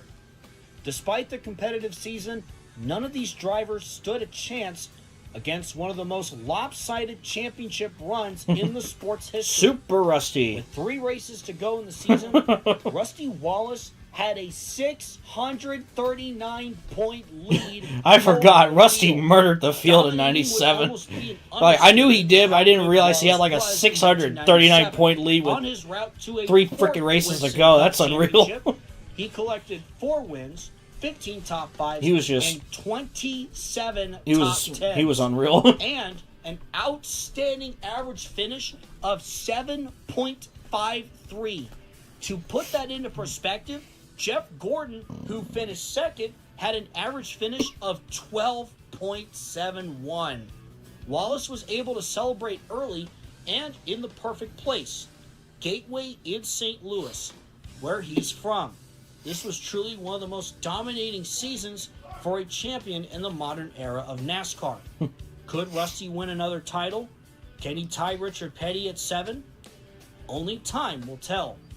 The All-Star race took place at Louisiana Motor Speedway. Never know what could happen, under the right? lights, as Shauna Robinson would go on to win with teammate Kyle Petty in second. And for the final time in this video, we take a look at the list of winners and the final standings from 1997.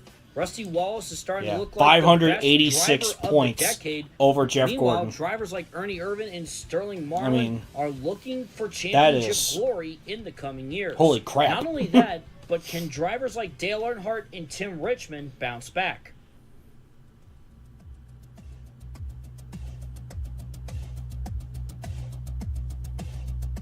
And that's where we stand today. 1981 to 1997. 17 completely new seasons and counting. And soon to be 20. NASCAR in 1997 looks so much different to what it was in real life. And I can guarantee that in 5 seasons, it'll look even more different. Sports constantly evolve, and NASCAR has done it arguably more than any other American sport. Sunday Night Lights celebrates the evolution of racing, be it intentional or by consequence. It does more than asking what if. It completely rewrites the history book. And to think there's over a quarter century left to be rewritten. This series is about far more than one thing. Just like how NASCAR is defined by more than one thing. It's not just about a car with advertisements going in a circle at nearly 200 miles an hour. It's about skill, stamina, grit, passion, and the overall thrill. It brings moments of intense emotions, watching 2 or even 3 cars side by side coming to the finish. After hundreds of miles in one day and thousands each season, all that could matter is inches. NASCAR's shining moments are built upon a long road to get there. Moments where you might have witnessed the beginning of the next biggest star. Moments that will last a lifetime. The story will continue in 1998 and beyond. Many stories are yet to be told. This is the love for speed in action. This is my story where I show my love for motorsports. After all, speed reigns supreme. Thank you all so much for your support over the last 4 years. I remain very thankful. I'm glad I can now showcase this story in a better way than what I could do years ago, and we're only getting started. I have a few particular people to thank. I want to start off by giving thanks to Jets Racing Designs, who's helped out so much with graphics, painting cars, as well as script edits. Plus, he has also helped run races in the past couple of seasons. I want to thank Ferris for his ideas, as well as helping with all of our driver ratings to use in NR 2003. He's built a whole system. It's been a fun group effort for real, and next, we're gonna keep, like I said, we're gonna keep this train going. Who laid the groundwork for our custom tracks, Louisiana and the new Talladega, plus a few cars. Are you watching 98 and or 99 tonight? We will not watch them tonight, but I have them all listed here. We could certainly do that down the road. We can certainly do a watch along of 98 and 99, and heck, maybe even, of course, eventually 2000. So, I need to give a special thanks to Griff Dog, as well as for giving me the that's certainly an idea down the road. 5 years but ago to start we're just gonna watch this one tonight, and then that'll be it. So. Plus, I have an early bird shift in the morning. I want to so. bring that incredible style of content to the next generation and encourage anyone to build their own stories. I'd like to end things off with a few announcements and couple answers to FAQs. First, we've had a lot of comments asking about releasing the new version of Talladega. We've had some technical issues getting it to consistently race well and look perfect visually. And while we still haven't quite gotten it to that point, we're going to do a bit of a soft launch for it now. That link will be in the description and pinned comment right after the premiere of this video. We would love to find ways to improve upon the track, so if anyone knows the inner workings better than us and can help us improve the I&I and AI lines, I would love to hear from you, and I would appreciate any help, and will fully credit your work. I have seen some comments regarding missing or unreleased cars, and I have come up with a plan to release those. I apologize, and will admit that I still need to organize them together, but I will be gathering all those cars up and releasing it on either Stunod or just a Mediafire.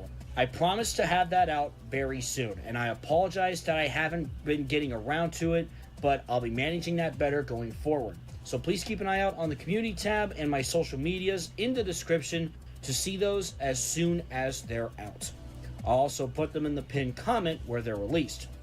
Now that we have looked back on what all has happened, it's time to look ahead at what's in store.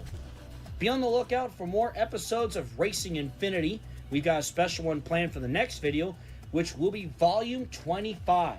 I'm also planning to stream more frequently going forward because engaging with you all and talking about what's happening and what's to come has been a great experience. And of course, once again, the 1998 season of Sunday Night Lights is about to fully get underway behind the scenes, and I can't wait to get it started. Thank you all so much for watching and your support. I'll see you all in my next video. I wonder what historic moment we'll see next.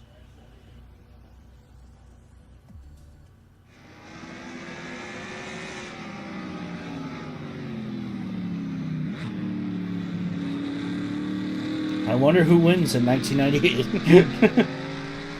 Yes. I love doing these little teases at the end of these videos.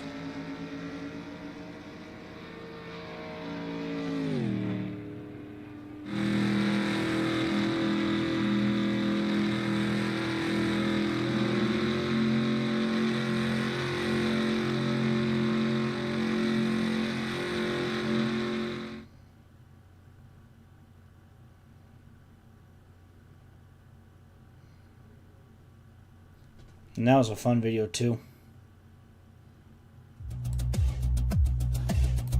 And of course this is all just credit stuff, so at night. Exactly.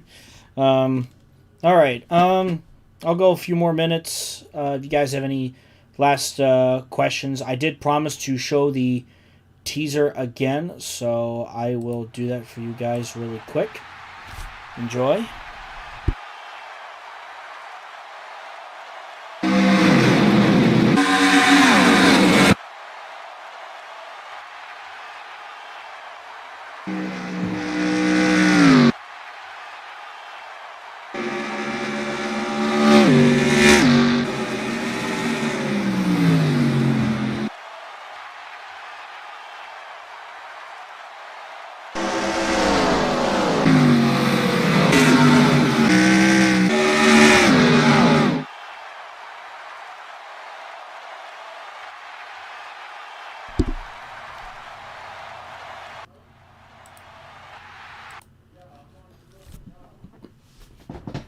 So there you go. There's the teaser once again. And again, stay tuned. I will post it on Twitter and Instagram, whether that's tonight or tomorrow morning. I will definitely do that. So, like I said, I'll stick around for a few more minutes or so. If you guys have any more questions or anything like that, feel free to let me know.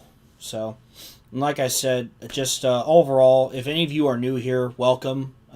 Thank you for tuning in. Thank you for checking it out. If you're new, hit that subscribe button. Hit the notification bell so you can be updated when SNL 2000 comes out, which is a week from today. So, trying to think what else. Again, just overall, thank you guys so much for all the support. It means a lot. Seriously, it means a ton. So, let me think. I will also point out real quick that we did recently Make sure I'm not muted. Okay. I wanted to let you all know that 98.99 just recently hit 4,000 views, which is awesome. And I am almost at 4,000 subscribers, which is also incredible. So, seriously, thank you all so much. Have you decided if IROC will survive past 2006? Yeah, we're definitely aiming towards that for sure. That's the plan, most likely. So, I definitely would love to keep IROC going. Heck of a stream. See y'all when we reach the new millennium. Absolutely. Braden Bunch, thank you so much. You have a good night, and the rest of you as well. Thank you so much, as always. And, yeah, this is the final stretch, and that's going to be the goal. A week from today, a new century, a new millennium, and a new decade begins. And I'm really excited to see what the 2000s have in store. And 2000's going to be a fun ride. I guarantee you that. So, stay tuned for more updates. Follow me on Twitter. Follow me on Instagram. And I'll be posting more stuff there. Jet, I swear.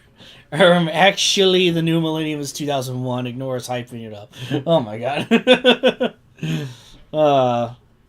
Still, it's a marquee year, 2000. So, yeah.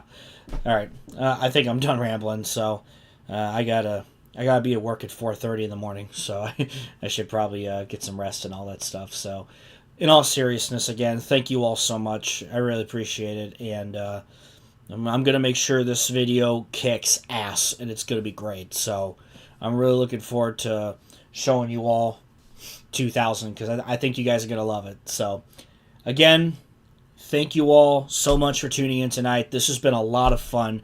We'll definitely do more of these. And with all that being said, have a wonderful night. Have a wonderful weekend.